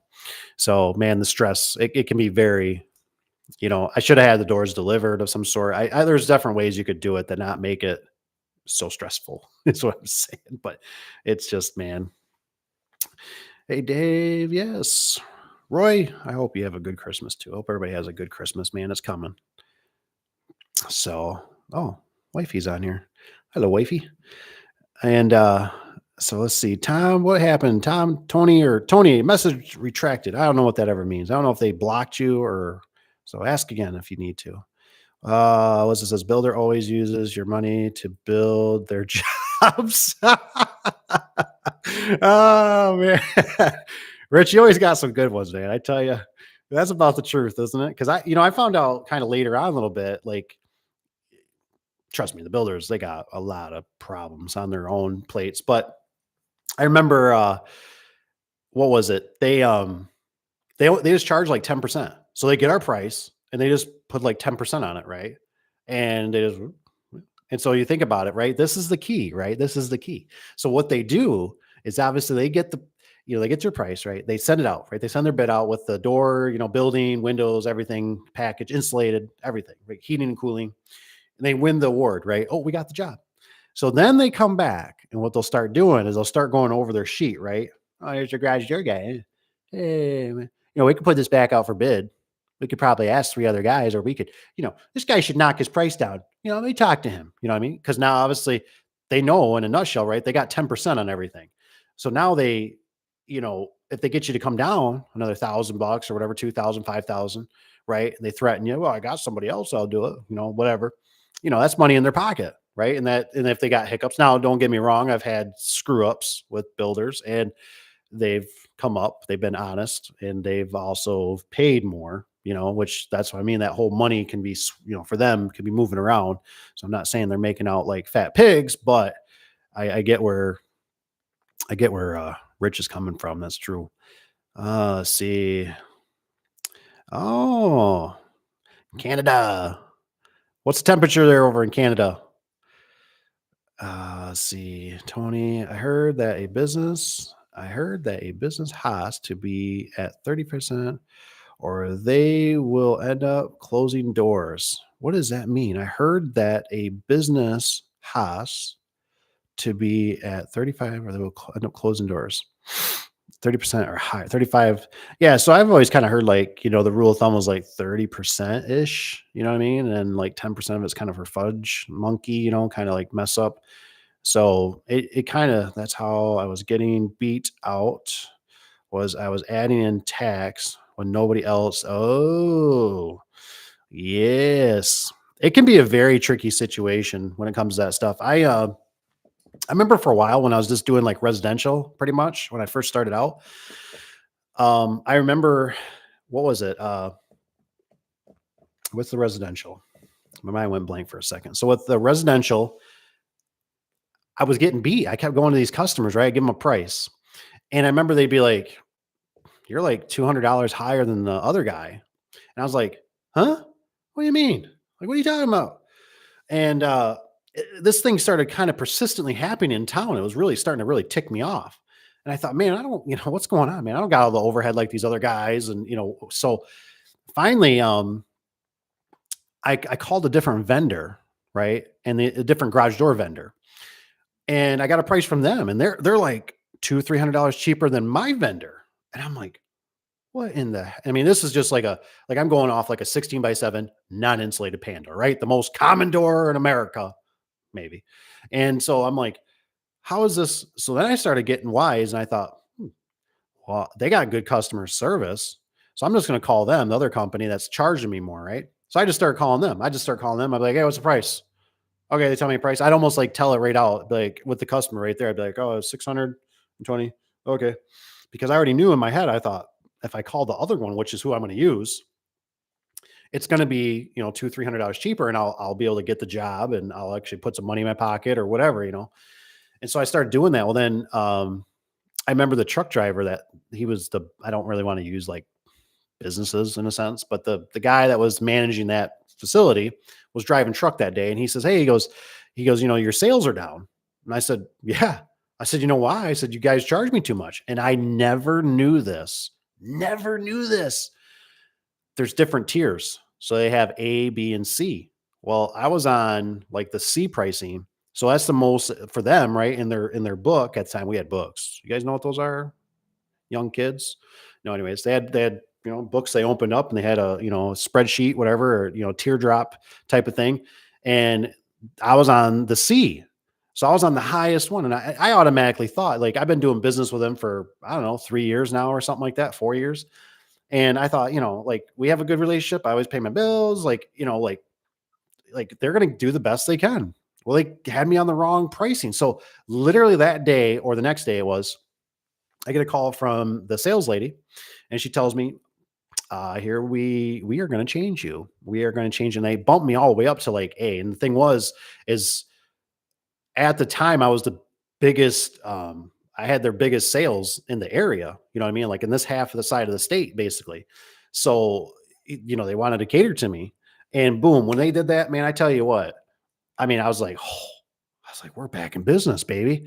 I mean, so our prices were good. I liked using the vendor I was using, and I didn't have to keep using this other one, but sometimes you got to do what you got to do. Cause I mean, it was just, sometimes you got to watch too. So you got to price shop. Um, the secretaries are very good about doing that. They price shop the heck out of them. Miss B does one. She does a really good job. She'll chop down. I think she'll check like Safeway. She'll check Clope. She'll check Wayne Dalton. You know what I mean? And it's weird. They all change, right? It's kind of like convenience stores, right? They all have certain things to draw you in, right? The milk's in the back. You know what I mean? So certain doors might be certain price. So you got to kind of shop around. You can kind of do it normally with the builders a little bit, but sometimes you can, sometimes you can't because you got to stick with what you know. But I had one builder. He always used to bug me and say, well, I can go with your competition, and their doors like inch and three quarters. Yours is inch and three eighths, and you're charging me more. And so finally, I started using. It was Clopay, I think was the. So I started using Clopay, and I was like, well, here, eat this. You know what I mean? Like now it's here you go. You got your inch and three quarter, and you got even a better price. So now what you got to say? Here you go. Take it. Take it on a silver platter. Let's see here. Beat. Yes. Dave, you attended the overhead door. No, I have not. I haven't done one of if they do one that's closer, I thought about, I'm sure the one in Las Vegas is pretty sweet. I mean, you guys, if you've been there, let me know. I bet it's pretty rad. But, no, I haven't attended one. I don't know. I should, because then I could do like maybe like a little meetup. Because the last one, which was quite a few years ago, I had guys like hunting me down. They were like, people are walking up to me, and which I love, and they're like, hey, and I'm like, who are you? I'm like, I'm in another state and nobody knows me, I thought. And it was pretty cool to talk to some of the guys. One had a really nice, they were a couple, husband and wife, a real nice couple. And so I should, I don't know. I haven't, the IDA books really have kind of lost my interest. I still get them sent to me, but they just they almost seem like they're out of touch with the blue collar man. There's so much advertising in them now, and it just, I don't know. To me, it doesn't seem like it's geared towards a small business like it used to be. So I don't normally even kind of flip through them. They'll sit on the microwave, and then they'll get either chucked in the fire, or which I should, because see when the next one and where it's going to be, because um I wouldn't mind going again. It's just kind of lost my, that last one I went to. I remember, Liftmaster really turned me off. Genie really did a good job. They seemed really like they cared. There's people there that would work with you, and they were answering questions. Liftmaster seemed like guys like they were young kids in suits, and they just acted like, "Oh, we got the John Deere." And I thought, yeah, well, I don't really care about your John Deere if the darn thing doesn't plow the field. You know what I mean? But it looks good. It looks good in your driveway. And I go, that don't entertain me. like, like I need something that's a workhorse. I need something that can be programmed off a generator. Can you do that? I know it's like the 21st century or whatever. Can we do that? I mean, can we do that? Like, well, it's got a circuit board. Well, that's great, but for us, I'm dealing with Amish. I deal with all kinds of different, situations where I need ruggedness. I want stuff that works. I just need to plug it in. I need to trust it. I don't want no callbacks, and can you do that for me? Well, we got Wi-Fi. You can open it from your phone. I mean, you can't even make this thing work when it's just pushing a button, you know? I remember we went to a job. I remember when I first learned this. We're at a job, and it was an hour and 15 minutes away one way. And I'm out there with a guy that knows this product a little bit better than me at the time. And he says, we opened up the box, or something happened. The wall button got damaged. It was a LiftMaster. And he's like, and I'm like, oh, I'm like, no problem. I was like, I said, I got a doorbell. And I said, if that, we can just, we can run down to the local hardware store and he goes, I'm telling you, he goes, it won't work unless it has that wall button. That thing has a circuit board. It has to talk to it. And I'm like, you're wrong, man. And this is one of the things we're just kind of changing, right? That era. And I'm like, I mean, I'm back with the old ATS units and stuff, right? And he's like, I'm telling you. So we went to hook it up, right? Nope. Darn thing won't run unless it has.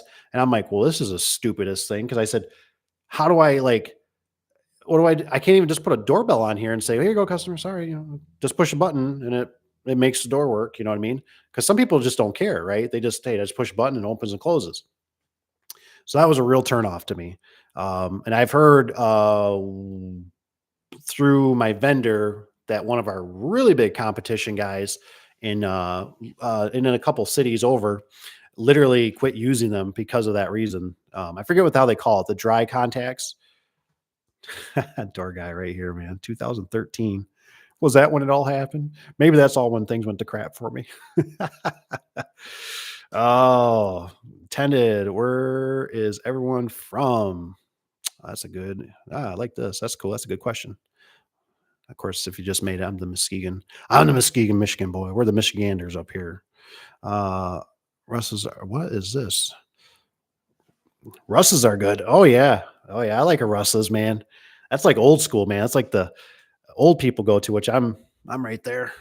But that's probably why I like going there. There's just something solid about it. Like a big boys, a Russ's. Russ's are good, man.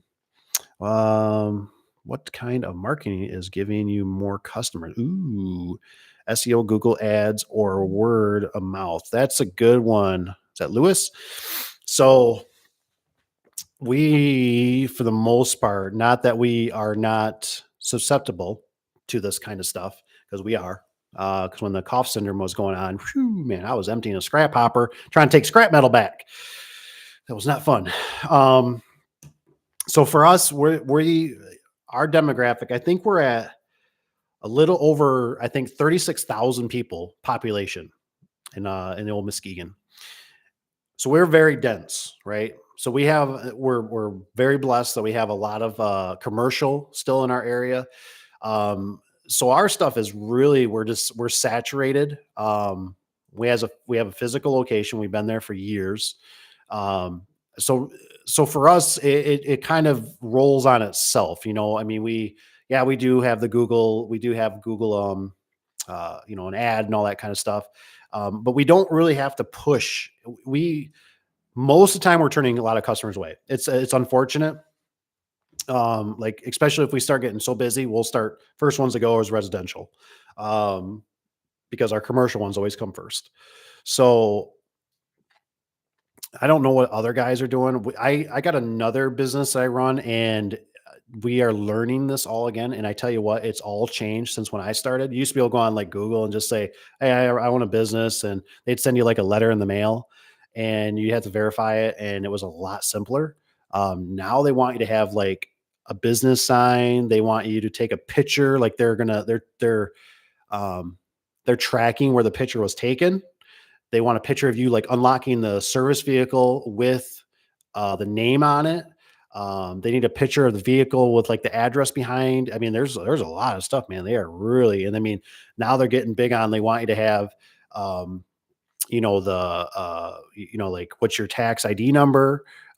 They're really cracking down. I tell you what, it's getting kind of, if we go to basically a cashless society, whew, man, I don't know where things are going to go. I mean, they're gonna dominate everything. It's gonna be sad. And like I said, even in the business, I typically in the affordable door and gate, I typically don't even like messing with cash. I rather customers pay otherwise, because it really becomes a hassle. Because we have to put everything in envelopes, it has to be marked. Then is it counted for? Did a technician accidentally lose something? Did the customer not pay in full? Did somebody pilfered something? It is a pain. What is this message redirected again? What door guy say? What he say? What do you say? I can't see it. I don't know. That's not on my end. So what's it say here? Canada, Russ's S. What are marketing customers? So I don't really know what's a good, I'm still a believer. Like, hey, you can always do your vehicles, right? But I don't know if I'd go as crazy as I once did, with the wraps and stuff like that. For one, they cost, I mean, they were, like $3,000-4,000 back then. They're probably more now. And I'm real leery um, about our government and what they're going to pull shenanigans. So like you might have to go underground real fast. And like when the cost center was going on and we were trying to wrap up some jobs, and like I remember the builder was like, "Park that effing thing behind the building so nobody sees it." You know what I mean? Because technically we're not supposed to be working. And I'm like, and even though we're in a 1,000,000 square foot building, right? And I mean, the electricians are, like 2 miles that way, and the plumbers are, you know, I don't know, 3 football yards away that way, and we're up in a ceiling up in a, and it's like, this is silly. Like, we're up here all by ourselves. You know what I mean? Like, you know, so just things you got to kind of, so that's why like one of the vehicles is like real easy to basically uh go offline, I guess, in a sense, because you just don't know, man, especially with social media. You don't need people blowing your stuff up. With what's this say here? Tony kind of Marcus with profit margins. What say you, crack? Oh, that's funny. Good. Texas. I'd like to, I got a couple friends that are down there in Texas, and I thought, I always like to check it out. I was Arizona. I didn't make it to Texas, and I don't know. I just thought Dallas and stuff. I'd like to, I think what's sometimes really, I bet, is a kicker is when you have to deal with all that traffic. That's got to be a real pain in the butt, especially the big laners, 5, 6, 8 laners, wherever they got down there. Tony's garage door service. I'll see out to Fort Wayne, Indiana. Oh yeah, Indiana. Um, so Tony, what are you using? Who are you using for garage doors? What do you use? You using like Wayne Dalton? You using what vendor you use, or what do you mostly deal with? Because I'm just curious since you're down there. It's because I have access into people's. We are the same as locksmiths according to Google. Oh man, we used to get a lot of people. And I remember I'd always go up there, right? And we got some of these garages around our place here in Muskegon, and they don't have man doors, right? So these customers, like, they somehow get the garage door shut, broken spring, things happen, the opener, throws the chain off or something, whatever, jams up, and they're always like, "Can you get in there?" And I'm like, uh I you got a window somewhere, like, I mean, I'm not like, I don't have a magic remote, if that's what you're thinking. And so I literally would I did the coat hanger, where you push on the top panel. Normally I'd do it when the customer wasn't looking, you know what I mean? Because I want them to see me push on their door, and they'd be like, "You're damaging my door." I didn't even know I had a kink in it from the opener, pulling on it and it froze or something. So, I've done the coat hanger. I've crawled through windows. I've shimmied doors, if they've had that where they don't even have a key to the door. I think the worst one I remember was I went to a lady. I got into her garage, and come to find out, it was bad, man. Her ugh, PTSD. Um, so I go there, I push on the panel, I unlock it, use the, get the disconnect. I go in there and there's no power. And I'm like, I take a battery charge. I used to use the DeWalt battery charger. That's all I had typically. So I start plugging it in, look for the light, put a battery in it, whatever, it's not charging. I'm like, "Ma'am," I'm like, you don't have no power in here, And she's like, "Oh, I don't." She's like, "Man," she's like, "Well," she goes, "It's probably one of my fuses." She goes, "Down in my basement." And I'm like, "Oh, okay." And she's in a rough area of our town. And she tells me, she says, "The sewer backed up about a year ago." And she says, "So my basement's got water in it." So is that like sewage water, or is that like clean? Like, whoa, what? And I remember she opened the door. She's like, "Do you want to go down there and look at the fuses?" And I'm thinking, the heck I do. I want to go step down in a knee-high water playing with electrical box in raw sewage. No thanks. And so she told me, she goes, "Well, my son's supposed to be coming up. He was out of state, and he's supposed to be up here in like 2 days." And this lady was not, like, she was not all there. And I felt bad for her. And so I'm like, "Okay." I go, "Well, I said, look," I said, "I got your door so you can use it manually." I said, "So you're just going to have to open it, by hand." I don't even know if I even charged her. I feel like I didn't even charge her, because it was one of those jobs. Like, I thought, I don't even want to be a part of this.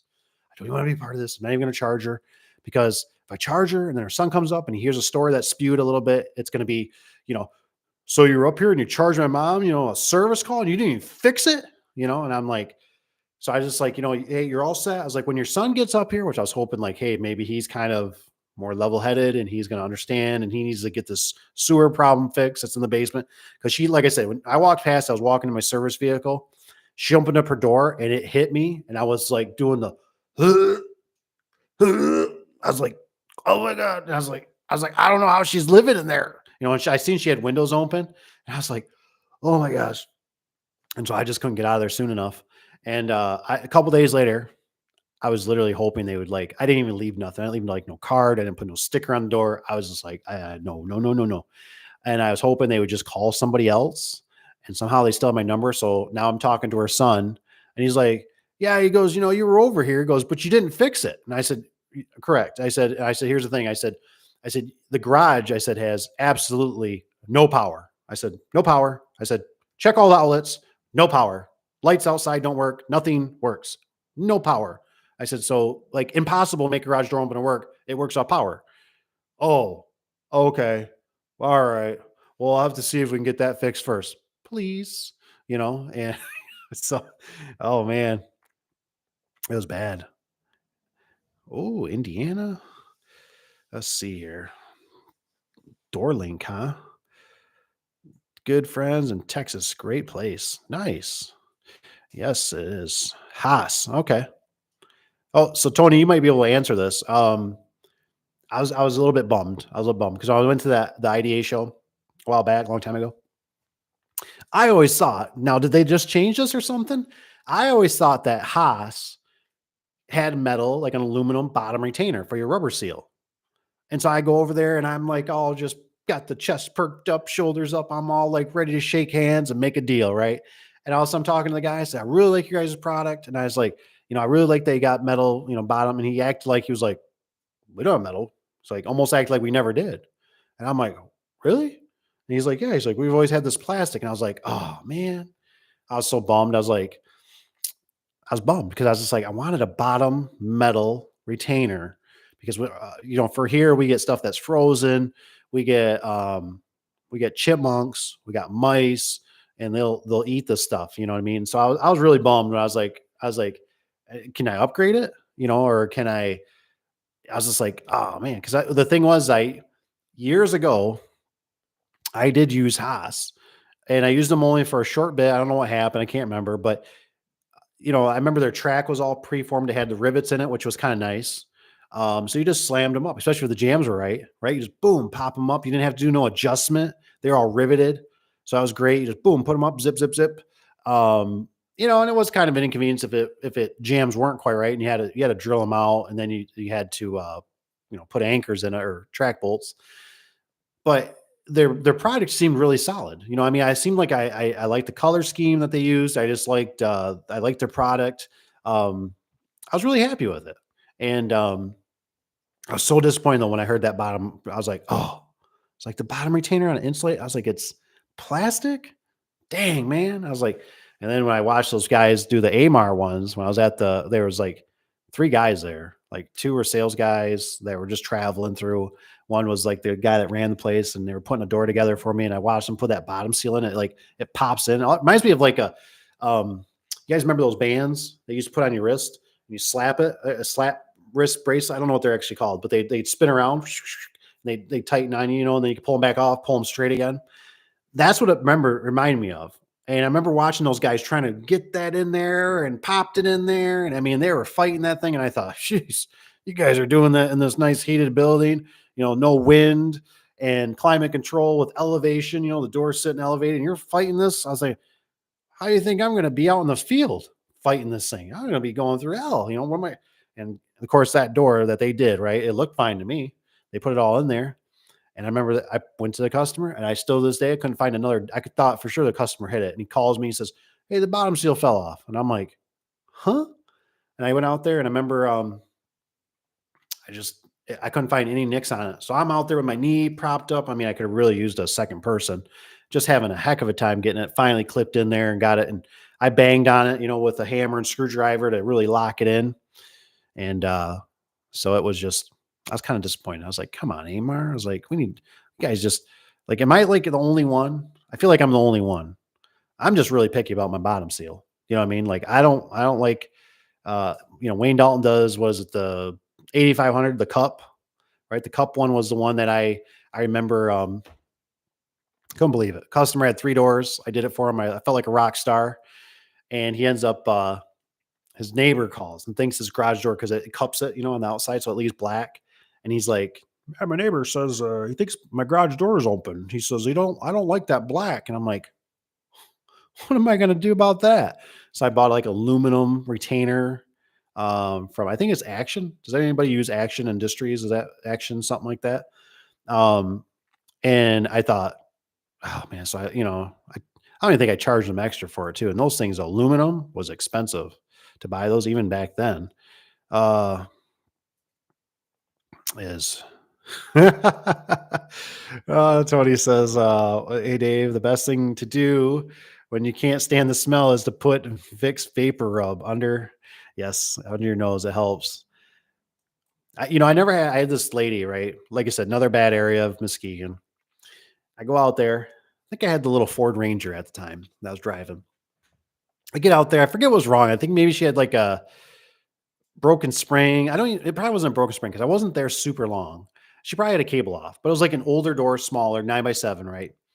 And I go in there and I mean, uh, am I like the only one that does this? I start breathing through my mouth. It's like automatic. Like when I go into customers, I mean, I can go in front, I mean, any place almost other than my own like home or my own places. I automatically start breathing through my mouth because I'll have guys all the time like, "You smell that?" I'm like, "No." Like, I got, might be able to taste it. It's starting to come to me, but I just automatically start breathing through my mouth. And so, anyways, I'm in there working on this lady's door, right? And I remember hearing this clacking noise, and I kept thinking, "What is that noise?" Like, I thought, is she like got bullets in her pocket or something? Or I just kept like, well, then finally we get to kind of we're finishing up, right? And the worst part was that she had like this old Corvette. I think it was her husband. I think he passed away. It was all dusty. I don't know if it was nice or not. It was dusty. The garage was kind of messy. And I'm like, so I'm guessing this thing don't move. So I had to work around this car, right? And I'm, holding on to the winding bars for dear life. Oh my gosh, don't let me drop this. It's gonna go right through. And she's watching me the whole time. And I remember I'm hearing that clack, and we get done. We start writing the invoice, and I realize she's got fingernails that wrap all the way around. Ooh, they wrap all around. So she's clacking them together, right? And I'm like, oh, I didn't even really think nothing of it, right? I'm like, wow, those are really long fingernails. So, anyways, I write up the paperwork. I get out of the house, right? And I remember I'm still breathing outside, and I'm like waiting. I'm like, trying to like do where it's like I'm in the front of the customer, and they're like looking out the window, and I'm like, oh, pew, wee, man, just like I'm just walking the vehicle. And I remember I breathe through my nose when I get in the truck, right? Took a deep breath, and it just stunk so bad. And I'm like, oh god, that's horrible. Jeez Louise, it's still there. Ugh. Going down the road, roll the window down. I stopped over at my mom's, right? I just went over there to talk to her for a few minutes. And I remember, love we all love our moms, right? And she tells me, she's like, Dave, she goes, think about when she wipes herself. And I'm like, oh mom, like, why you tell me that? I'm like, she's like, I'm just saying, like, how do you keep it clean? You know what I mean? And I'm just like, oh, I mean, so I just will never forget that lady. And I just thought, I didn't leave no stickers there, did I? Like, I don't want to go back. Somebody else can have that one. I'm out. It was the whole house stunk. I mean, oh man, it was a bad situation. It was bad. Yes. Mr. Justin says, I like metal T style. So I should ask this question since I got I got all you guys on here, and I know you got a wealth of knowledge. Some of you guys are even smarter than me. Um, have you noticed with the T, right? I think this is how we do it, if I remember correctly.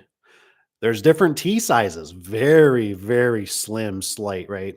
So one of them we have to order through Clopay, if my memory serves me right, right? Clopay maybe has their own style or size that fits. Because how many of you have been out there, you go to replace seal and it won't fit, or it's too loose and it falls out in a sense. And then there's like the industrial standard, right? Like you get from Service Spring. I think even Wayne Dalton is a standard T, but there's that one. I think you have to get it through Clopay, I think, if I remember correctly. And they got a certain one that's it's just a hair. Like I have to stack them on top of each other and sit there and stare at them just to see if there's any difference because it's just a hair. But man, that's irritating. They got to bring normally two. And I'm like, whoever came up with this, couldn't we just leave like the T alone and have a because it's easy. Like when you come across the Wayne Dalton ones, that got the bell, the bell style. They're like, oh yeah, and it's a round style. And you're like, oh, I got this. Like I know that's the Wayne Dalton style. But man, that tee really irritates me when I'm there. If you don't have both, and then you might be short on one. You got one that's only for 9 foot. This one's 16. You're like, I hope it's this one. You go to put it in. You're like, it doesn't fit. And you're like, and I think I've done it where I've tried shaving it. It didn't work so well. Like I think I made it work, but it was like maybe it didn't. I remember falling out, and it was like, oh, I screwed this up. Well, guess we'll be back. I just spent 20, 30 minutes here screwing this. Well, that was a waste of time. Ah, yeah, not asking for much. I tell you, when it comes to the, I mean, I just don't understand, man. Maybe you guys feel this way, maybe you don't. I feel like the garage door industry lacks sometimes so badly. Like, I mean, they come out with cell phones all the time, right? They're always on the TV and stuff. The new cell phone, do this, do this. This one wipes your butt. But I feel like the garage door, it's like, I'm like, all I'm asking for is like some little things. Like, can you like please just put the bottom seal on for me? Like, I don't know when I've ever been like, golly, I wish they wouldn't have put the bottom seal on for me. Like Wayne Dalton's always the worst, right? And then it's like on some of them, do you put the screws underneath too? Because we have freezing weather up here. Do you put them on the back? You put them on the back. Okay, put them back. Do you put them? Like all these things are very complicated, especially when you start getting employees. That's when everything really changes because my vendor, she would ask me, right? She would always ask me. She goes, "Why do you want this?" And I'd be like, because I don't want to explain it. Like I need this attached. Can you like make that happen for me? And she's like, well, no, or this or that. And I remember it was like, because can you imagine a new technician out there? Like I've literally had guys with me, right? We flip panels over and like Wayne Dalton on the 85s they got the one that cup right over. And they're like, do we put screws on the outside? I'm like, hell no, you don't put no screws on the outside. I'll kill you. Like you don't do that. I mean, it just, but if it was already attached and already put on there, and I mean, some of these companies still like when they banned it, right? It's like we can't even put like a piece of cardboard or something in there, or like a little hard piece of cardboard to keep it so it doesn't crimp the hell out of the bottom seal. I mean, just some simple things, man. Am I asking too much? I mean, I will pay extra.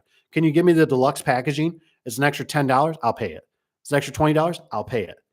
Like, aren't these companies always trying to find ways to make more money? Like, so give me more of a premium package. I will pay it. Like, I just don't understand why bottom seals got to be such a royal pain in the butt. Man, it bothers me. Like, and I just don't understand where I'm like, where are these guys that are in charge of this stuff? Do they not watch me? You know what I mean? Like, if you come across one, come see Dave. Come see Dave. Because I will personally go to them and I will film it and I will show them like what you need to do. This isn't rocket science. Like I want my weather seal. I want it not to be all crimpled and crap, and I don't really want to even put it in when it's already at a shop. Well, that costs more in labor. That's fine. Then charge me. Then tell me. I mean, you let me upgrade like springs. You let me upgrade, hardware, or where do I get the better package program? You know what I mean? Like it's just amazing to me. It really bothers me sometimes. So I think I'm gonna throw a little log on the fire. Excuse me for just a minute. Gotta keep the fire going.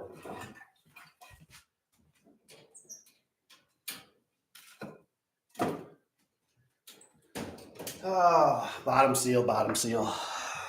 God darn bottom seal. No plastic. Double. What's this one say? I'm right there with you on the plastic retainer. I hate it. It's super cheap product and not great. And yes, I have hard chain seals. Wayne Dalton are what our competitor uses. And I'm telling you that weather seal. And I just don't like the Wayne Dalton one. They already have like their bottom. Like it wouldn't be that hard to mold one. You know what I mean? And to upgrade, and it's really hard because it's one of those things like you look at it and if you think about it, right, it could almost be like one thing like that, or maybe two things with these vendors, right? And so these garage door vendors out there, these companies, right? They want your business, right? We want your business. We want your business. They always want your business. And it's like, look, it's like they just can't really get all of it to fall in line, right? Like you provide really good customer service in the office, right? Your ladies and your guys are on point, but your product lacks. And so it's always one of these, right? It's like, well, I get great service, but the product is it's kind of inferior. You know what I mean? So it's tough, man. I mean, um, and I've tried different, like, I don't know, it's really tough. It seems like he's getting, I didn't, I got a little, did I do a short video on this? I don't know if I did or not. Um, Maybe I got a video coming out about this, but I could not believe, I couldn't believe what I found. Let me see if I can find the pictures. It just killed me. Just absolutely killed me. Let me see if I can take a comment here. So let's see. Standard. Yes. Yes, Justin. I'm with you. Let's go to the Capitol building. We need an industrial standard, please. Oh, that would be great. Man, that would be great. I tell you what, and I know what these companies are doing. They're trying to get you to marry into their product so they can be the only ones that, you think about it like with Wayne Dalton and their Torque Master or Easy Set with Ideal or Clopay. They're trying to get you to, and I've been there, I've been held hostage, right? I go to a customer that's got the Ideal Easy Set, and it's like, well, I can go get them a spring. It's only like $45, probably 65 now. Or I could change their whole system out. Do I got all the parts? Ooh, I don't know if I got all the parts. I should probably check, see if I got the parts. I don't know. And it's going to be $250 or $300. It'd be a lot better setup, but oh man, but Menards it's just down the road a ways. I could, so you're all in these pickles, All right. I think I found it. Maybe not. So let me give you a little backstory on this. I told Cap about, I said, hey, make sure you go check this job. I said, something's going to be wrong. Of course, it was. And this was something that was totally unforeseen. But I don't know if you're going to be able to see this that well. Oh, because my phone's not, I don't have this on the focus right now. Oh, it's just not going to work. Maybe. No, it's not. Anyways, it's a rolling steel door, right? The slats, you got slats. The lockers are gone halfway up. Not on like just one side, like that guy was gone that day. Halfway up, they're missing the slats, the lockers. I'm like, how does this even happen? Like, how does this not be rolled out and somebody doesn't go, oh, we got a problem here? I mean, this is totally obvious, but that's the quality control we're dealing with nowadays. I'm sure you guys have experienced it. I've experienced it everywhere. I mean, I'm experiencing it in the garage door business. I'm experiencing it in the housing business. I'm experiencing it in just oil changes. I'm experiencing it in just everything. It's the lack of like, nobody gives a crap. And it's sad, man. It's like, it's just talk about taking your spirit away. I tell you what, uh, big fan of those doors. I don't think, what is it? Tanner got here. I don't think I would be a dealer. Not a big fan of those doors, and T-Seal is great, but we use Midland. I think Midland is actually really good. The U-shaped seal. So Tanner, I mean, I solemnly swear to tell the truth and nothing but the truth. So help me God. Come on. Do you like the Midland doors? They excellent. I mean, we have a guy that's the dealer of them. I've never pushed it to become a dealer or to buy their product. We can get them from them. They're a little bit more in price. It's an inconvenience, right? Because we got to travel there. They don't deliver them to us. And but I tell you, with the Midland, I'm telling you, I feel like I've never had a problem. The packaging felt really good. Now I haven't dealt with a ton of them. You know what I mean? So I haven't dealt with I've done with the pan doors. I've done with this. I don't even know if they do sandwich doors, but I've done with their insulated doors. But I love their hardware box. I love when you open it up and there's that. I don't know if they still do it, Tanner. They still put the paper in there and it's like all checked off with an initial, like from a human being, like, like, like Johnny checked this out and it's all good. I went through and checked. You got all your hinges, you got all your rollers, you got your cable in here. I mean, like That means the world to me that a human went through here and took some pride, right? Because they're going to catch on when something was going wrong with Johnny and we're calling them and saying they're going to go, whose initials were on it? Which batch number was that? You know what I mean? I don't know. I feel where now it's like, at least I'm pretty sure Wayne Dalton, they just do like weight, right? So they kind of throw everything and then it's like, you get somebody at the end of the line, they weigh it and they're like, it's like a half a pound off. Well, I find something. Yeah, I don't know. Hey, man, let's throw some scrap metal in. Let's just give them some extra screws. You know, yeah, that's good. You know, when it's missing flag brackets and stuff, and you're like, dude, I'm out in the field, man. I need this stuff. I sent it out with an installer. I sent it out with a sub. I gave it to a customer. You know, I need that stuff to be right. And so it gets really irritating when you feel like you always got to open up every package. You got to sit there with the bars and the tubes and make sure they're right. You got to look at the springs. You know, okay, is this a left hand? Yes. Is this a right hand? Yes. Is these the two same springs? Does it come with two of the same springs? Oh God, I think this is a Safeway door. Safeway comes with different springs. Yes, they balance out better, but they're two different. Is it the right springs? Where's the paperwork? Let me go get the paperwork. You know, just a whole laundry list of stuff. It says, I dislike when Clopay put the screws in the retainer, the seal, and the rust. And sometimes, okay, so I like this. I like this, Tanner. This is good. Okay. I didn't think about this. You might be onto something with the screw. Okay, but here's my side of the story on this. Listen up. So I like the screws. And here's the reason why.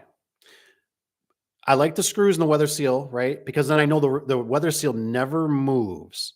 Now I've gone to some of these that are pretty old, and it's wonderful when you know, because I'm sure you guys experience this, right? The weather seal shrinks, right? And you get this like 6 inch, a foot gap. You're like, what the, you know, and it'll be like even curled over sometimes, and it can, you know, well, I don't think it's curled over so much. It's normally just sitting there, and it's like it's harder than a brick, you know. So I always like the screws just because I feel like it might save me a callback in the future. Because if the screws are there and then I show up, right, and things chewed, because I've had some of them get chewed off pretty clean, right? And it's like, yeah, I don't know what happened here. Did it shrink? So that's the only reason I do like the screws. But I do see the screws sometimes. What you're saying, they can compromise a little bit that area. Um, but there's some of those doors out there too that are just absolutely a pain in the butt. Like I don't know if you guys how you guys do it, but I normally peel the track a little bit and I'll pop the roller, that bottom out, not the other side. If it's like a 16x7, I'm assuming. And normally I'll scoot the weather seal out so I got more room instead of fighting the track. Some of them you can do, not all. But man, I tell you, and then you throw a little, like I always spray lube a little bit in there. And then if you have problems in the end, some of the guys have mentioned like foam and stuff. I've used plastic when I'm doing new installs because it's normally smushed on the bottom. So I've used like plastic I've shoved in there because I figured the mice are going to chew whatever. The plastic anyways, I can chew some more plastic. Hopefully they die. But I'll shove that in there because that's all I carry or all I have. But there's different ways I see guys that do it. They got good ideas. They talk about that foam backer stuff. I just don't find it. I'm sure it's at the store. It's just something we just don't go and buy and put on the trucks. And we got plastic because everything comes in plastic bags and different sizes. Yes. If you house door, you don't have to worry about. If you get a house door, you don't have to worry about that with the seal, T seal. Yeah, I mean, like I said, I think we carry like 3 or 4 different seals on the truck. The guys are supposed to, because there is money. You can make in weather seal, but it's like if we get a customer, honestly, that's calling us about weather seal, we actually try to defer it. I know that's silly, but for us, there's not enough margin. It's not enough. The guys typically don't have, the correct weather seal. It's, and it's, I mean, do you guys experience this? Do you feel like, do customers give you, like you're charging too much? The weather seal seems like it's just like, when you tell them it's like, well, $60 or $75 whatever for the seal, and then it's 120. I mean, you're talking like over $200. I mean, people just, they just faint, you know what I mean? And it's like, well, I got a service call out here. I mean, this truck takes gas. Sometimes you really, I mean, it's nice to bring a helper. I mean, you can sometimes get the homeowners, but you know how that is. I mean, they're sitting there jerking the heck out of you. You're like, whoa, whoa, slow, slow, man. This thing's going to peel out of here, like slow down, or they don't get it, so and then what if you damage it and you don't have more? Oh no, I got to go back, I got to go back to the shop. So bottom seal is like, I'm sure, like a dude that's just starting out. Here you go, young kids. You guys are just starting out. Start a bottom seal. Start bottom seal and do garage door springs. You'll make a killing. You know what I mean? Just you do all the perimeter seal. You can do winter packages. Am I right? Come on, guys. Seasoned vets, you know what? Just start doing winter packages. You can go through, you can do PMs. You go through there, dust off the light bulbs and the openers. I don't know. I mean, there's stuff. I mean, we got people out there that you guys seen these garbage cans that are getting cleaned out. They come out with their system and it'll pick up the garbage can, tip it. It sprays inside with hot water, makes it, and they'll spray some stuff in there. Come on, man. I want that even. I don't have my garbage can doesn't sit inside, but I want that service. It's nice. Let's see here. Just had to fix an easy set. Oh yeah, easy set. Did you make sure on that easy set? Did you make sure to push how is it? You got to push the bearings, you got to push the drums in tight. And you got to, set both set screws. Did you do that, Tanner? I like that name, Tanner. Did you do that? Did you make sure? Because that bearing will pop out on you. Anybody else ever experienced that bearing popping out? It pops down and then you lose a cable and there's a service call. Don't forget it, Tanner. Make sure your crap is tight. uh Plastic tabs that holds, what does it say that the plastic tabs that holds the springs? Oh yes, cold. Yeah, I'm telling you, man, you got to be careful. Dumb design, in my opinion. I don't know if a lot of you guys get away with it. I don't actually put the plastic. They got those keepers. If they're brand new, if I do a brand new install, I put them on. But I've had it before where I've done change outs, and I'm like, screw these little plastic things, like keep the shaft from bouncing off. I guess if the spring came unloaded a little bit towards the top, it could hop out maybe, but I never had a problem. But they are a lot of plastic and like just something. I don't know if you've seen my other videos, Tanner. You got to be careful because I had a customer one time, those gears that they used to wind it. He took the cover off. I don't remember how, but the cover was off and the gear was exposed. And I didn't realize that. So I went in there. Oops, sorry.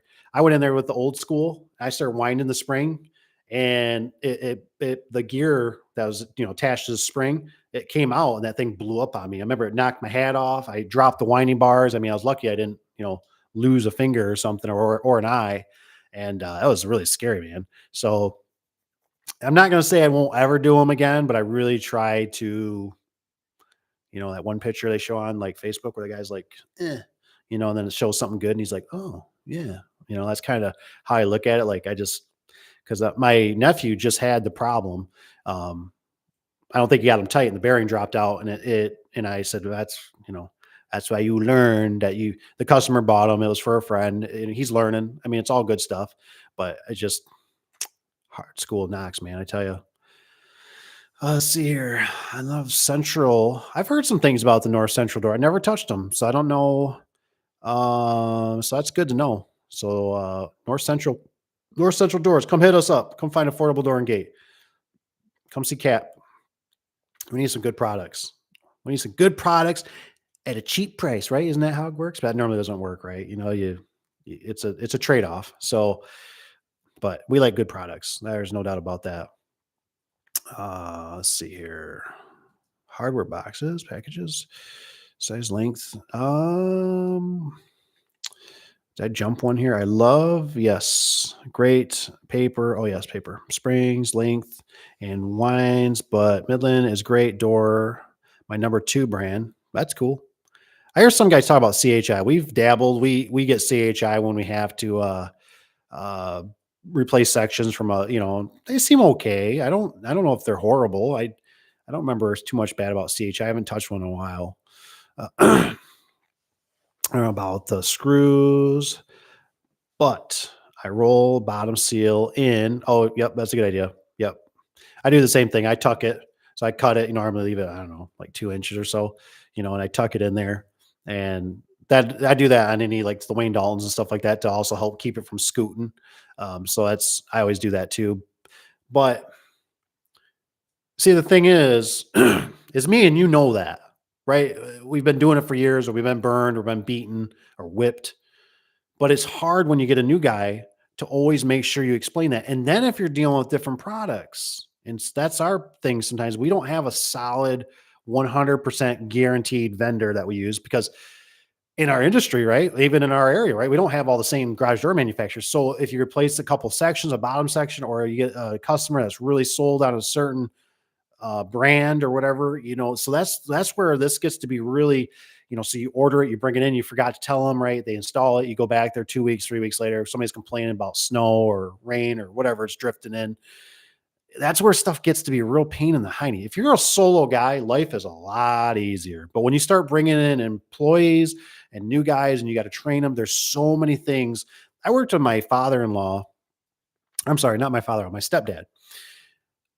And I totally forgot this, right? This was like we were doing the cheaper door, right? The customer, the builder, he was an Amish guy, whatever. He wanted the cheaper door, right? But he wanted it insulated. So we doing it, right? Whatever.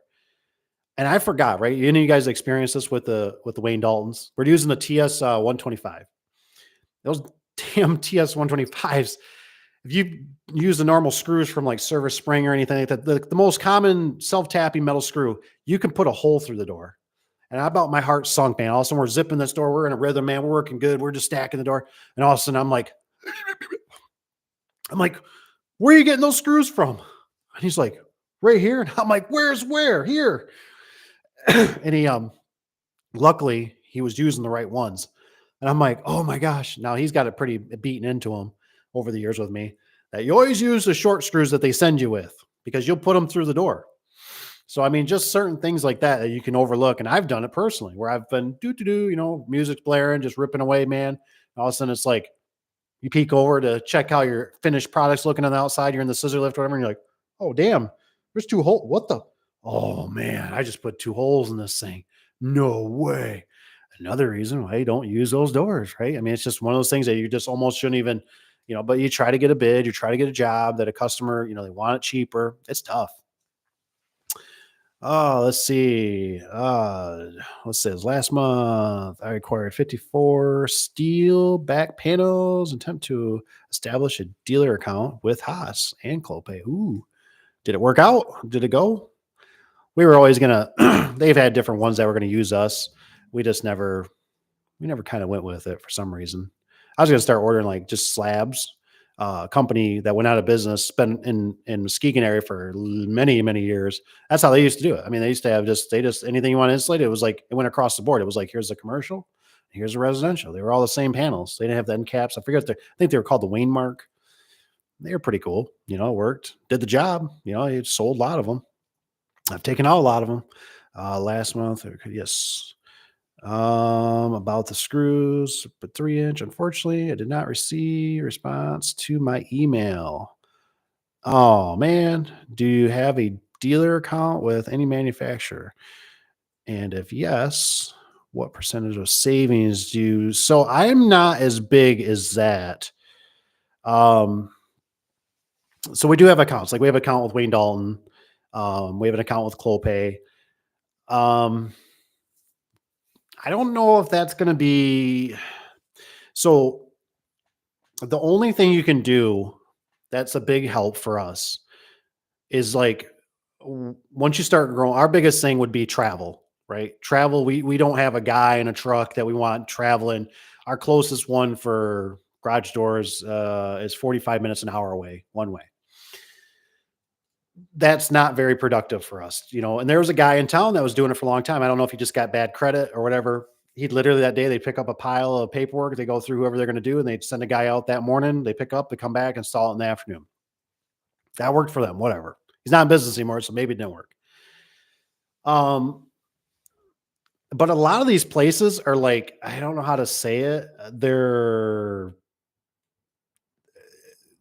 There's a lot of places that aren't very faithful. So you can really probably get in with them. I mean, depending on, so the biggest thing is you want them to travel to you. So you got to find the ones too that aren't dealer Clopay is kind of one of them, right? They only want a certain amount of people, so there's only one dealer for X amount of radius of miles. And I think Raynard is that way. I don't know if like Midland is, but Wayne Dalton isn't. So these guys, but there's ways that these things can be persuaded. So you just got to be persistent. Give an example. Wayne Dalton, they were going to what was it? They were going to basically bring on an account at the time when I was doing a lot with them. And I persuaded them, the sales lady. I said, look, I said, if you bring on this account, I telling you, this guy burns people. He writes bad checks. He's, this and this. I said, you can basically kiss my account. Goodbye. He didn't get it. He didn't get an account. So there's ways they're not supposed, it's kind of like our whole government system. That's why business is really, I wish a lot of people were in business, because when you're on the other side and you see how things really work, the slide of a hand, I scratch your back, you scratch mine. It really opens up how things are very crooked, you know what I mean? And not even really right to a certain degree. And you're on the forefronts of with customers and problems and employees and all these things. And it sometimes, you like me and you're like, holy crap. Like, what did I build, man? It's like that machine that takes over. I think of that one guy, I can't think of, he's got the legs, or he's like a spider almost, but he's not Spider-Man. And it takes him over, it puts a chip in the back of his head, it takes him over, and he doesn't even realize who he is. He's doing bad things in the movie. A savings. So, and the thing is you, like I said, Julio, with the savings, heck, I didn't even realize you just got to shop around. Like, we got an Amar distributor that's not too far away. And those guys are cutthroat, man. I mean, you ain't going to beat their prices. Like, you could, and they're the types that are like, they're like the used car salesman, man. I mean, you could go in there and say, hey, look, Wayne Dalton, Clopay, whoever, they gave me a price of $50. And they'd be like, sold, we'll give it to you for 75. You know what I mean? Like, we want your business. And so you just got to do your shopping around, and like I said, and sometimes if you're maybe just starting out on that too, you can use the box stores. The box stores actually work. And to be honest, the box stores are darn near the same price. It's just, you need to upgrade them.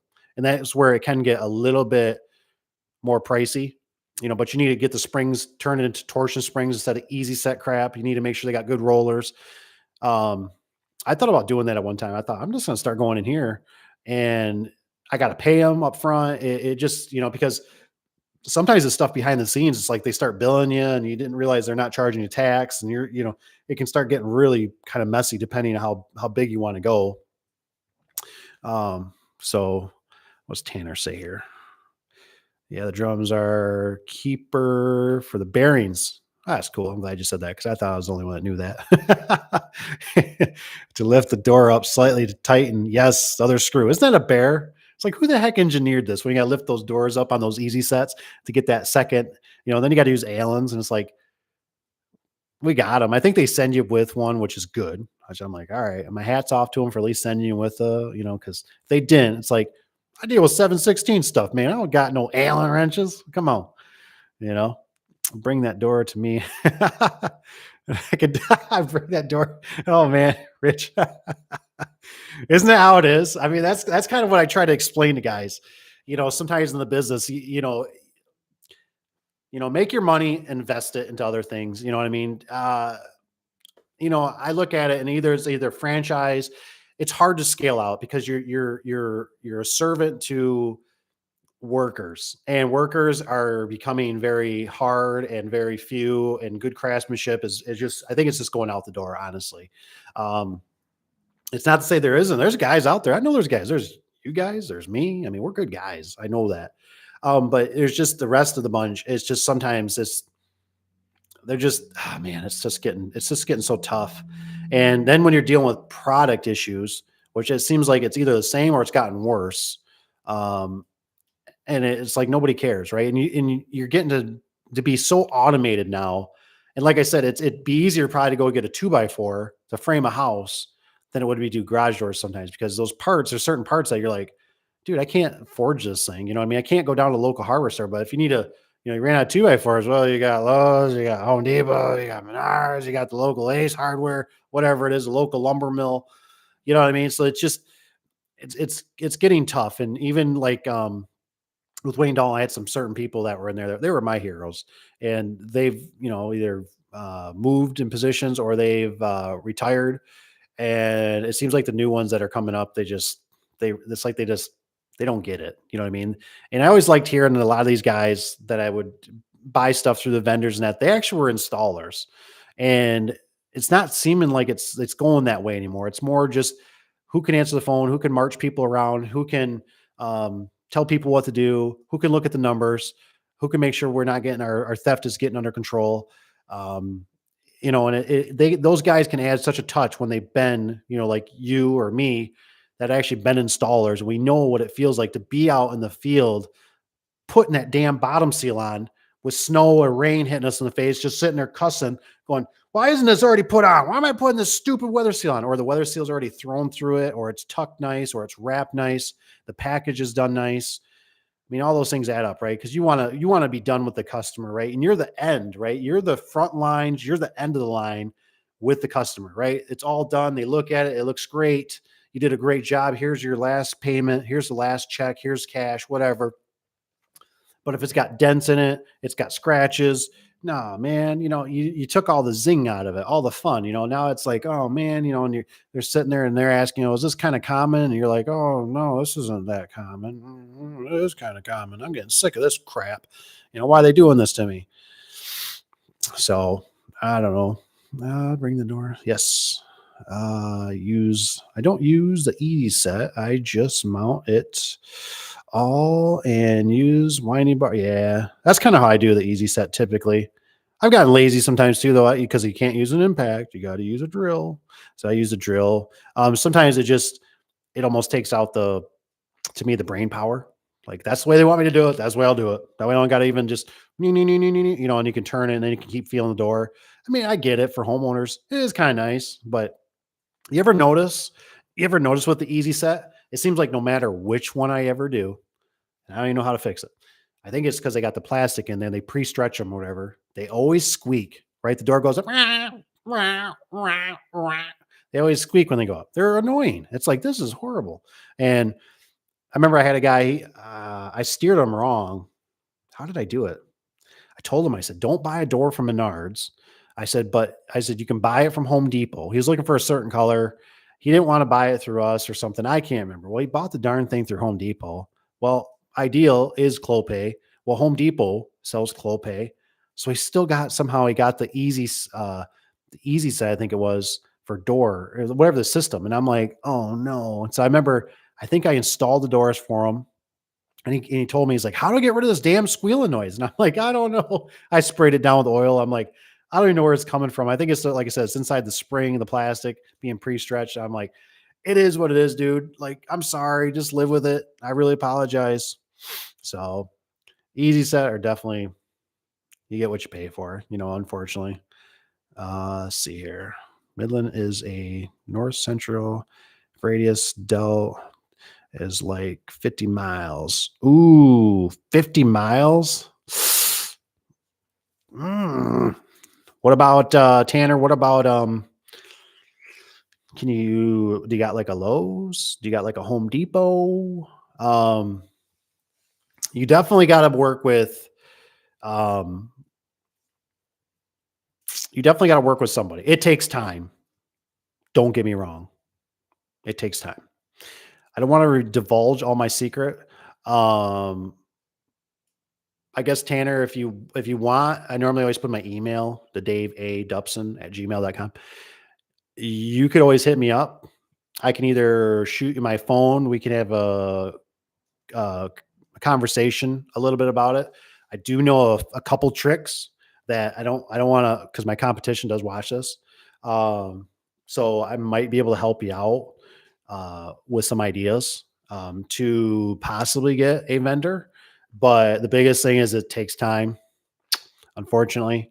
And these guys, they do somewhat communicate with each other. So you have to recognize that, like Wayne Dalton does talk to Clopay in a sense. Like they're kind of like insurance agents in a sense. You know how like you get in an accident, but yet you're like, oh, whatever. I'm going to go from State Farm. I'm going to go to Farm Bureau. And you go there and they're like, yeah, we seen you had an accident. And you're like, what? How you know that? like they all kind of talk to each other behind the scenes. So like if you burn one, they'll find out. Not, I don't think you're doing that. You're kind of starting out, but maybe somebody, like, I know if you could find like Wayne Dalton, they're the problem is they have criterias. Like, so sometimes, like my sales lady at the time before she got out, like she was like, I'm so sick of trunk slammers. So they got to have a building. So that's why I just say, you might want to deal with like, you could possibly deal with like a lumber yard. Lumber yards are normally, home owned type things, small mom and pop kind of guys, people. And you might want to just build a relationship where you go in there and they're ordering the stuff for you, because then you also kind of get like a secretary because you're using their resources, especially, and you got to shop around because you're going to get some prick that just doesn't care. Like when we deal with Clopay, we got this one guy up there. He's a real douchebag. I mean, he just like, he acts like he could care less about, like you go in there and you got to order what you want. Like you can't ask him, like, you're like, well, the customer's looking for an R12. What do you recommend? He's like, I don't know. Like he knows. He's been there for years and years and years, but he don't want to. He's just there to punch it in. Tell me what you want. I'll enter it in and move on. And he's real gruffy. You know what I mean? So that's why, like with like Wayne Dalton, their customer service was fantastic. You know what I mean? I mean, it was great. I don't think it's so good as it used to be. It might have changed a little bit maybe after the cough syndrome, but you just got to find who works for you and who clicks and who will work with you. And just shop around, obviously check out the prices.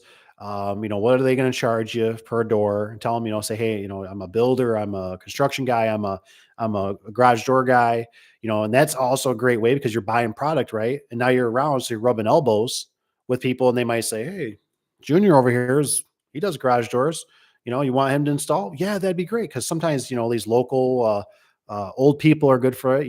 They don't know. They come in there, they just know the building was built by this place and they just need somebody to help. There's all these little things, and all it takes is like one thing to click, and it's like you're kind of off to the races. And like I didn't realize behind the scenes, but like if you buy from a lumberyard store, I don't know how technical this stuff is, but they typically record, like at least with LiftMaster, right? LiftMaster, a place I can buy them from. We don't buy them from anymore. We're kind of outgrown them, but they would record. And so LiftMaster could see like who's buying these, right? So eventually when I would go, if I wanted to go to LiftMaster and say, hey, I want to buy direct, they'd say, okay, yeah, we see you buy, 50 or 100 of them a month. I mean, you're definitely in the range of doing that. So it builds up credibility. So, don't be discouraged, but I understand that the biggest thing is the travel. So like I said, you can find a lumberyard. It sucks if you got to deal with like Menards, but I had good relationships. I used to know a girl right at the front desk. I'd walk in there. She knew I was a garage door guy, and we'd always spark it off, have a great conversation. She would get whatever I need. Then I actually started doing Menards garage doors, fixing their local garage door, or Menards building actually. So they would order, it was kind of weird. I didn't like it, but it worked at time. It paid the bills, but they would order the springs and stuff like that, commercial springs, why not? Right. They buy garage doors and everything else. So they'd order the springs. We'd show up, we would replace them and stuff. It worked out good. It was a good gig. Would I want to do it again? No, because I've outgrown it. But, it's just things. One man band. That's what Rich, I mean, I tell you, you're always a smart guy. Keep it small and keep it all. That's what my neighbor always told me. He runs a car dealership. He says, Dave, keep it small, keep it all. And there is some truth to that. There is some truth. I look at it though, and I think if I wanted to build the business in a sense, I wouldn't have the freedom that I have now. I've been very blessed. I've been very honored. I love stepping in when they need help. And that was one thing I was always worried about, was that, if you kind of on yourself, you never get vacation, where I look at it like we're kind of like a V8 cylinder, right? And we're like the 350 Chevy. Okay. None of this modern stuff, carbureted. One cylinder can go down, right? And we still can make it to the gas station, right? We can still make it home. We can still make it up north to go hunting. We can still plow the driveway, not as efficiently. But that's how I look at it in the business, right? And so one person can go on vacation, we can still run, right? So that was the beautiful part about it. And we're still keeping our customers, because we got a lot of customers. And so we need the manpower, and woman power to keep it moving. You know what I mean? And so you need somebody to answer the phone. We have the accountants, we have, technicians. So, you know, but I never realized how tough it was. And honestly, I don't, if I was starting out again, I don't think I'd do it. I don't think it's, like I said, very blessed, but you can do it. It's just when I look at it and I go, there's so many other things, real estate, I always think even just for how long this stuff takes, everything takes like years to make happen. Everything to get that account with Wayne Dalton takes years to build up that staff, to meet with the guy in the mall, to sign the contract, to start getting the product, to start getting in the system, to get them on the, they take the money out directly or you pay them with a credit card. So many layers, so many layers.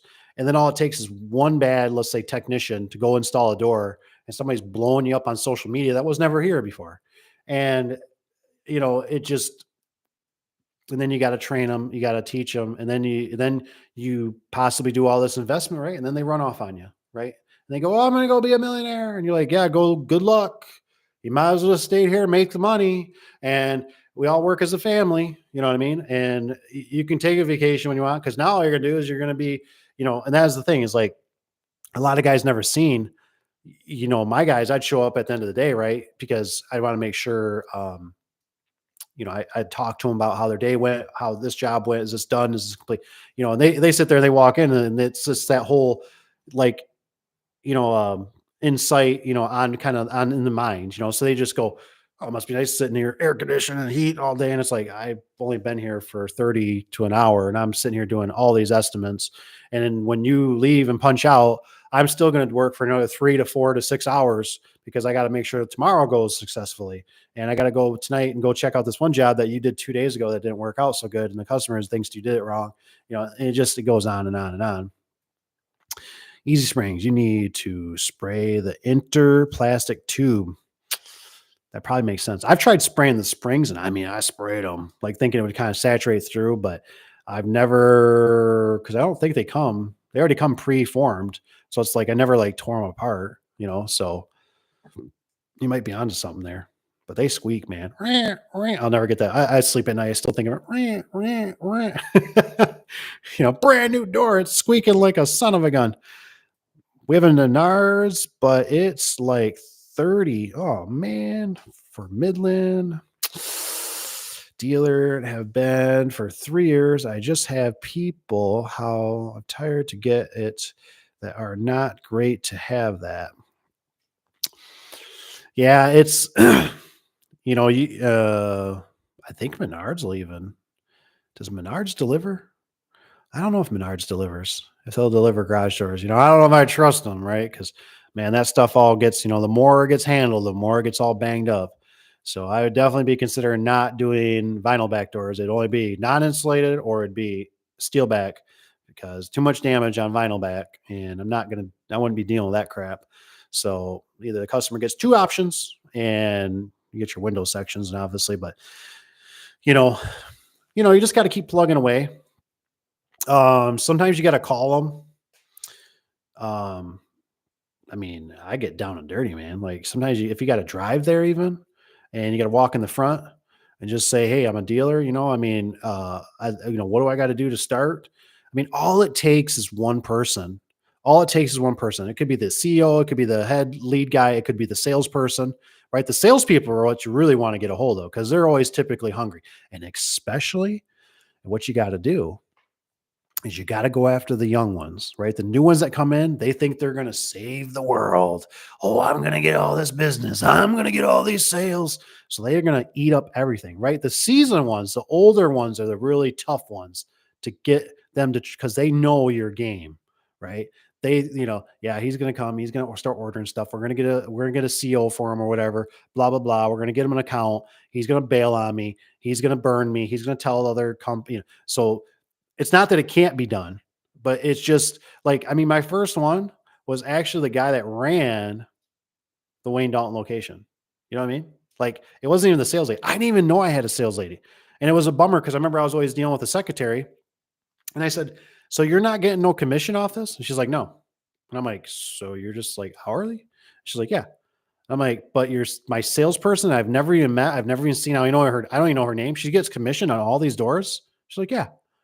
And I remember it was funny. It was really cool, actually. I said, well, huh. I said, well, you tell her sometime I want a cookie.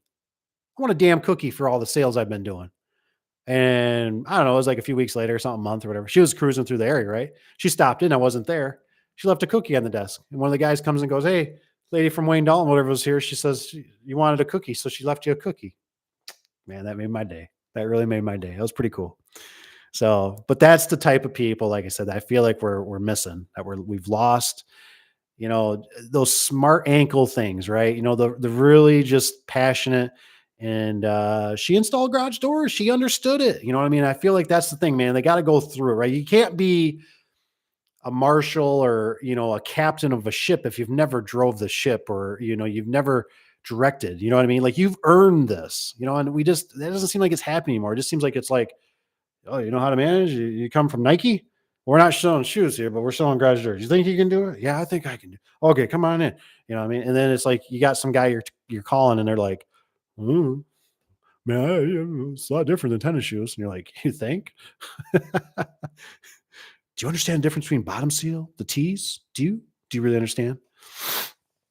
So my biggest mistake was starting out as a one-man band. Hard to grow out of it because productivity is how low. Yes. And other area of the business. Yes. The one-man band is very tough. I was the same guy. I was the guy that was answering the phone. I was secretary. I was salesman, many different hats. It's hard to get into the motion too. Um, it's oh man, I can't even explain how hard it is. It's really tough, but you got to start somewhere. I get it. You know what I mean? We're not all millionaires and you got to start somewhere, you know what I mean? And if you got to do it from a trunk of a car, and the thing is that all you got to do is find people. Like I said, you find somebody like me. I got many locations, right? I got a lot of work. I could hook you up. You could even go to a garage door. There's so many. I know I could probably find some of you guys, or I could find somebody through the United States. I could go there and I could work for them because they're just looking for honest people that aren't going to steal, that aren't going to cheat, that aren't going to lie, that are going to take pride, that are going to be nicest to Mrs. Jones, and pet her dog, and maybe give it a treat, and not be there peeing in a cup, cussing, smoking marijuana, whatever, throwing cigarette butts. You know what I mean? I mean, just all these. I mean, and it's these. It's so hard to change the character of a person, right? You can teach them the what to do, and there's little tricks. Don't get me wrong, but it's the character. Are they going to be passionate about it? Are they going to take pride in it? Are they going to, just slow down and think and not just tear off? Like, do you guys see my video of the guy that tore off the jam seal, whatever, not, the metal? Oh no, finally we got that fixed. I should do a recap on that. Oh, start lumber yards, door brand. What does it say? Door brand. I started. I had numbers. I had door numbers and how much I can do a year when they ask these questions. Yeah, for most time on it, Tanner, it was always for me. It was you got to fill out the paperwork, right? You got to fill out a form, and sometimes they might be doing this stuff online now, but you got to fill out the form, and they just they're going to look at it, right? And like for me, for our location, heck, we get people all the time walking the door, and they're always trying to sell us something. Like Liftmaster was not too long after I was kind of departed out of there. I know Safeway. I remember exactly that was Safeway guy. He comes in and he's like, they're doing it off a location, right? But obviously, if it's like your home, it's not very inviting. So they're not, so it's kind of tough. But on the other flip side of it, you just got to be a hustler. You know what I mean? You just got to, like I said, I could make a garage door business probably work about darn near anywhere. Heck, I know some of the places we got up north here a little bit, the Amish guys are getting doors. And I could easily go in there and say, hey, I'd like to start buying doors. They'd love it because they look at it, they're going to get more sales out of it. They get to sell you something. They don't even get to, it's like with me, even you could go to a garage door company, even if it's like competition, don't even worry. Don't even think that way. If somebody wanted to come to me right now and they're like, "Hey, I want to buy garage doors from you. I'm doing my own gigs." Sweet. Dude, I'm going to charge you 20 bucks a door on top. Maybe 50 bucks, 100 bucks, whatever you think it is. That's awesome because I know you're going to take pride, you're going to do it. Like if I can make 20 bucks off a door and I got you under my wing, right? I know you as a backup, right? Like I say, "Hey man, like if I get a couple like residential and we're too busy, could like swing them your way?" Yeah, that'd be cool. You know what I mean? So I mean, you just really got to think and don't be afraid.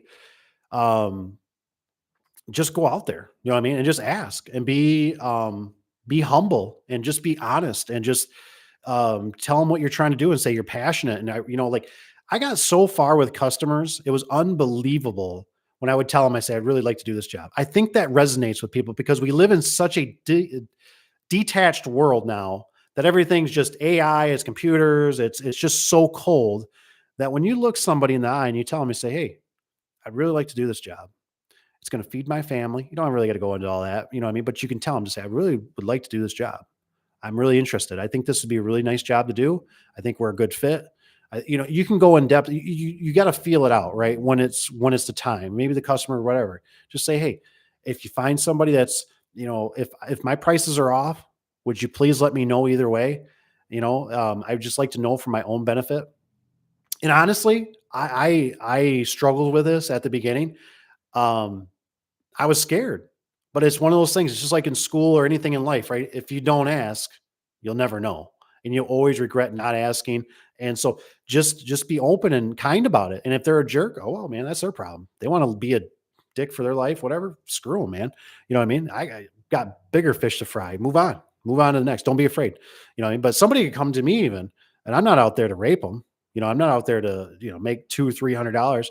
Like I said, if I can push, it helps me even, you know what I mean? Because I'm moving product, it makes me look better with the vendor. So, just, you know, what's to say? Door brand, I started. Door brand, I started. Yes. Numbers. Say the word. I'll put in a good word for you in North Central. Oh, they are made and tested in. Oh, nice. Oh, that's awesome. Say the word, he says. What time is it? I got kiddos going to be here shortly, so the noise will be.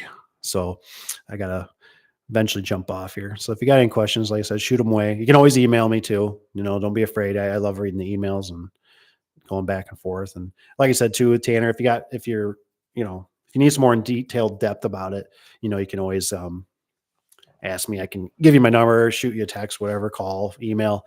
It don't matter to me.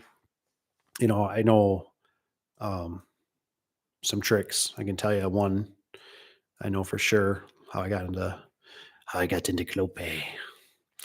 Minnesota was to say, and I love them. They are great to deal. That's cool. Run pretty good. Door company. Yes, on the quality installs. Yep. If you move into brand new city, how would you go about getting those first 50? Ooh, that's a good question. Is it? It's a little bit fine print on here. So is it EC? EC. That's a damn good question. Hmm. How would I roll, man? How would I roll? How would I roll like a Grant Cardone? 10 exit, baby. If I was to roll into a new town, I don't know why, but my first instinct goes to I would probably do awareness. Like I would probably start hanging out. Like I'd probably either do a sticker or something, a wrap or whatever I could, like at a local lumber yard. I'd probably start hanging out around there a little bit, Lowe's, Home Depot. And I would probably I would do something like that. And then I also I wouldn't be afraid if I could afford it. I might start doing some banners because those are just proven in a sense. You know what I mean?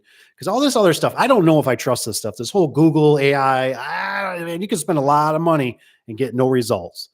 So I might do the banners, street signs, whatever, banners, put the things up, the flags, and then so I might hang out with the lumber and have business cards. I'm just texting real quick. Come in. Let's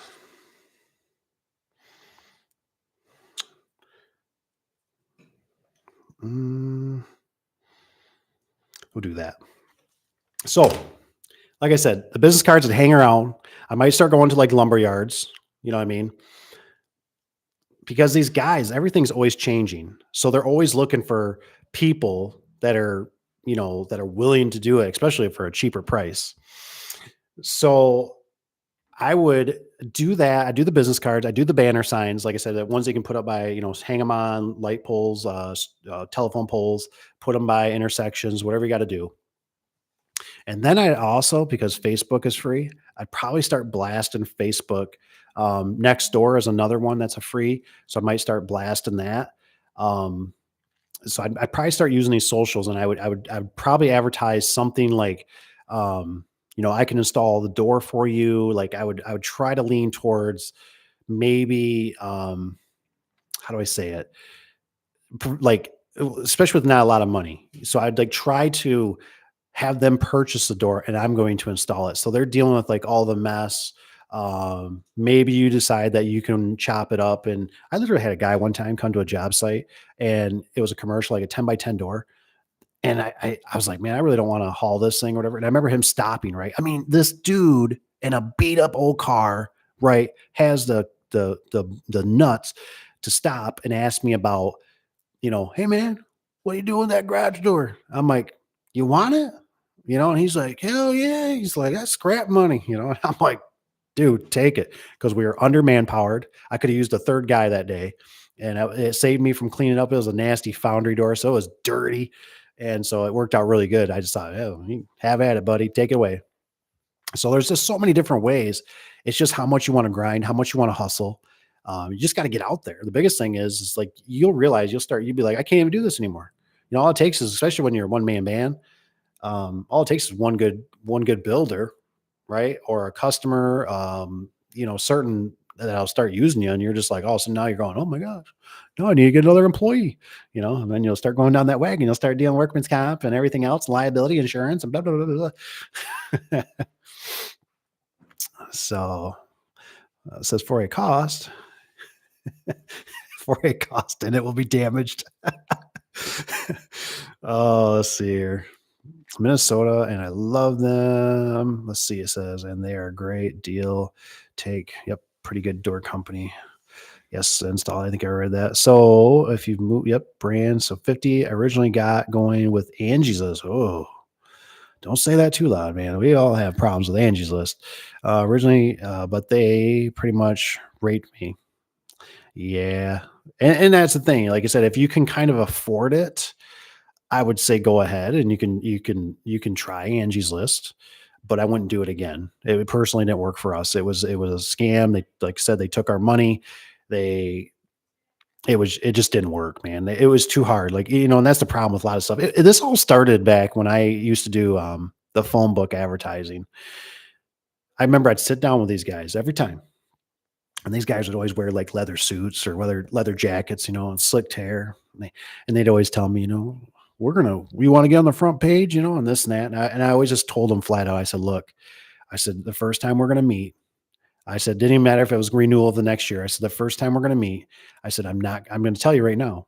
I said, I don't want you getting all heartbroken on me. I said, but I'm not going to sign nothing. So you can lay everything out to me. You can tell me about everything, but I said, I'm not signing nothing. So we went with that understanding. So we'd meet, we'd go through everything. They tell me how much the pricing was. I would sit on it for a day or two, and then I would make my decision. Right.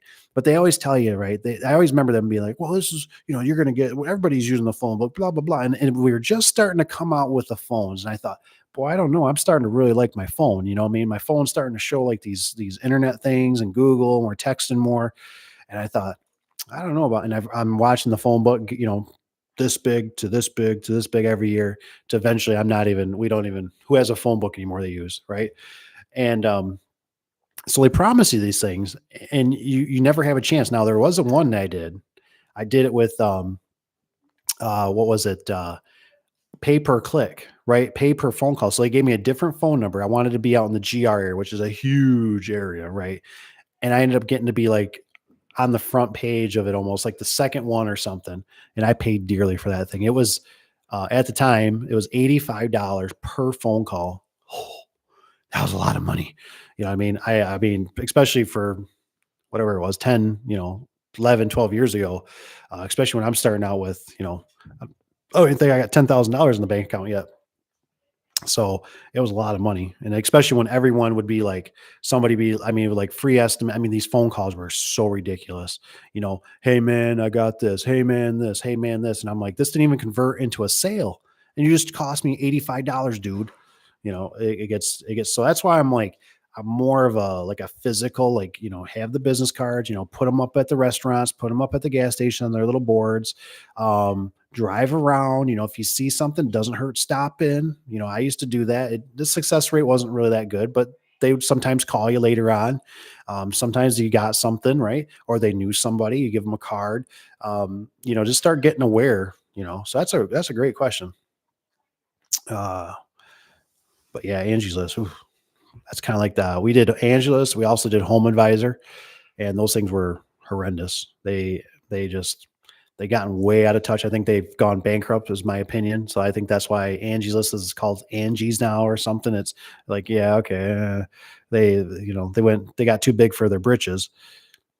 Part just called me and said the ad should be hitting in 1 to 3. Oh no.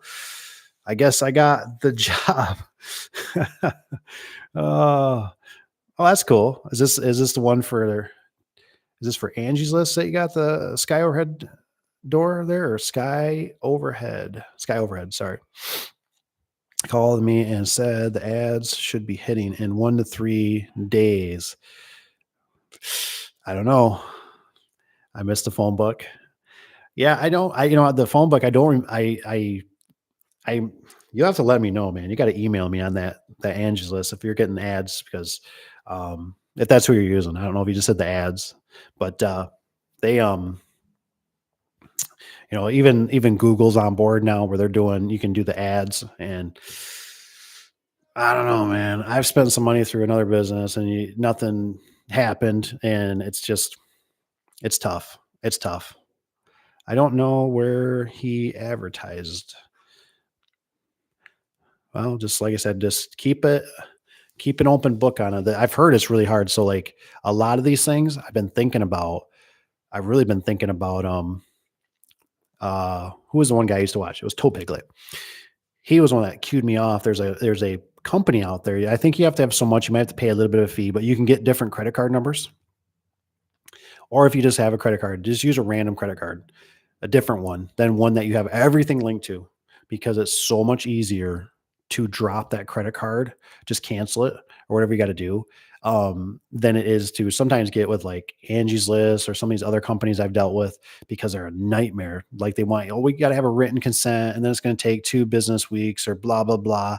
And we have to get it certified mail. And you're going, you didn't need that when you've signed me up. You took my credit card right there. You started charging me that day. What the heck? So you got to watch these things. They can be really tough. So, all right, guys, I think I'm going to head out. Like I said, you guys have any questions, always email me. You can always email me any questions. That's, EC had some good ones there.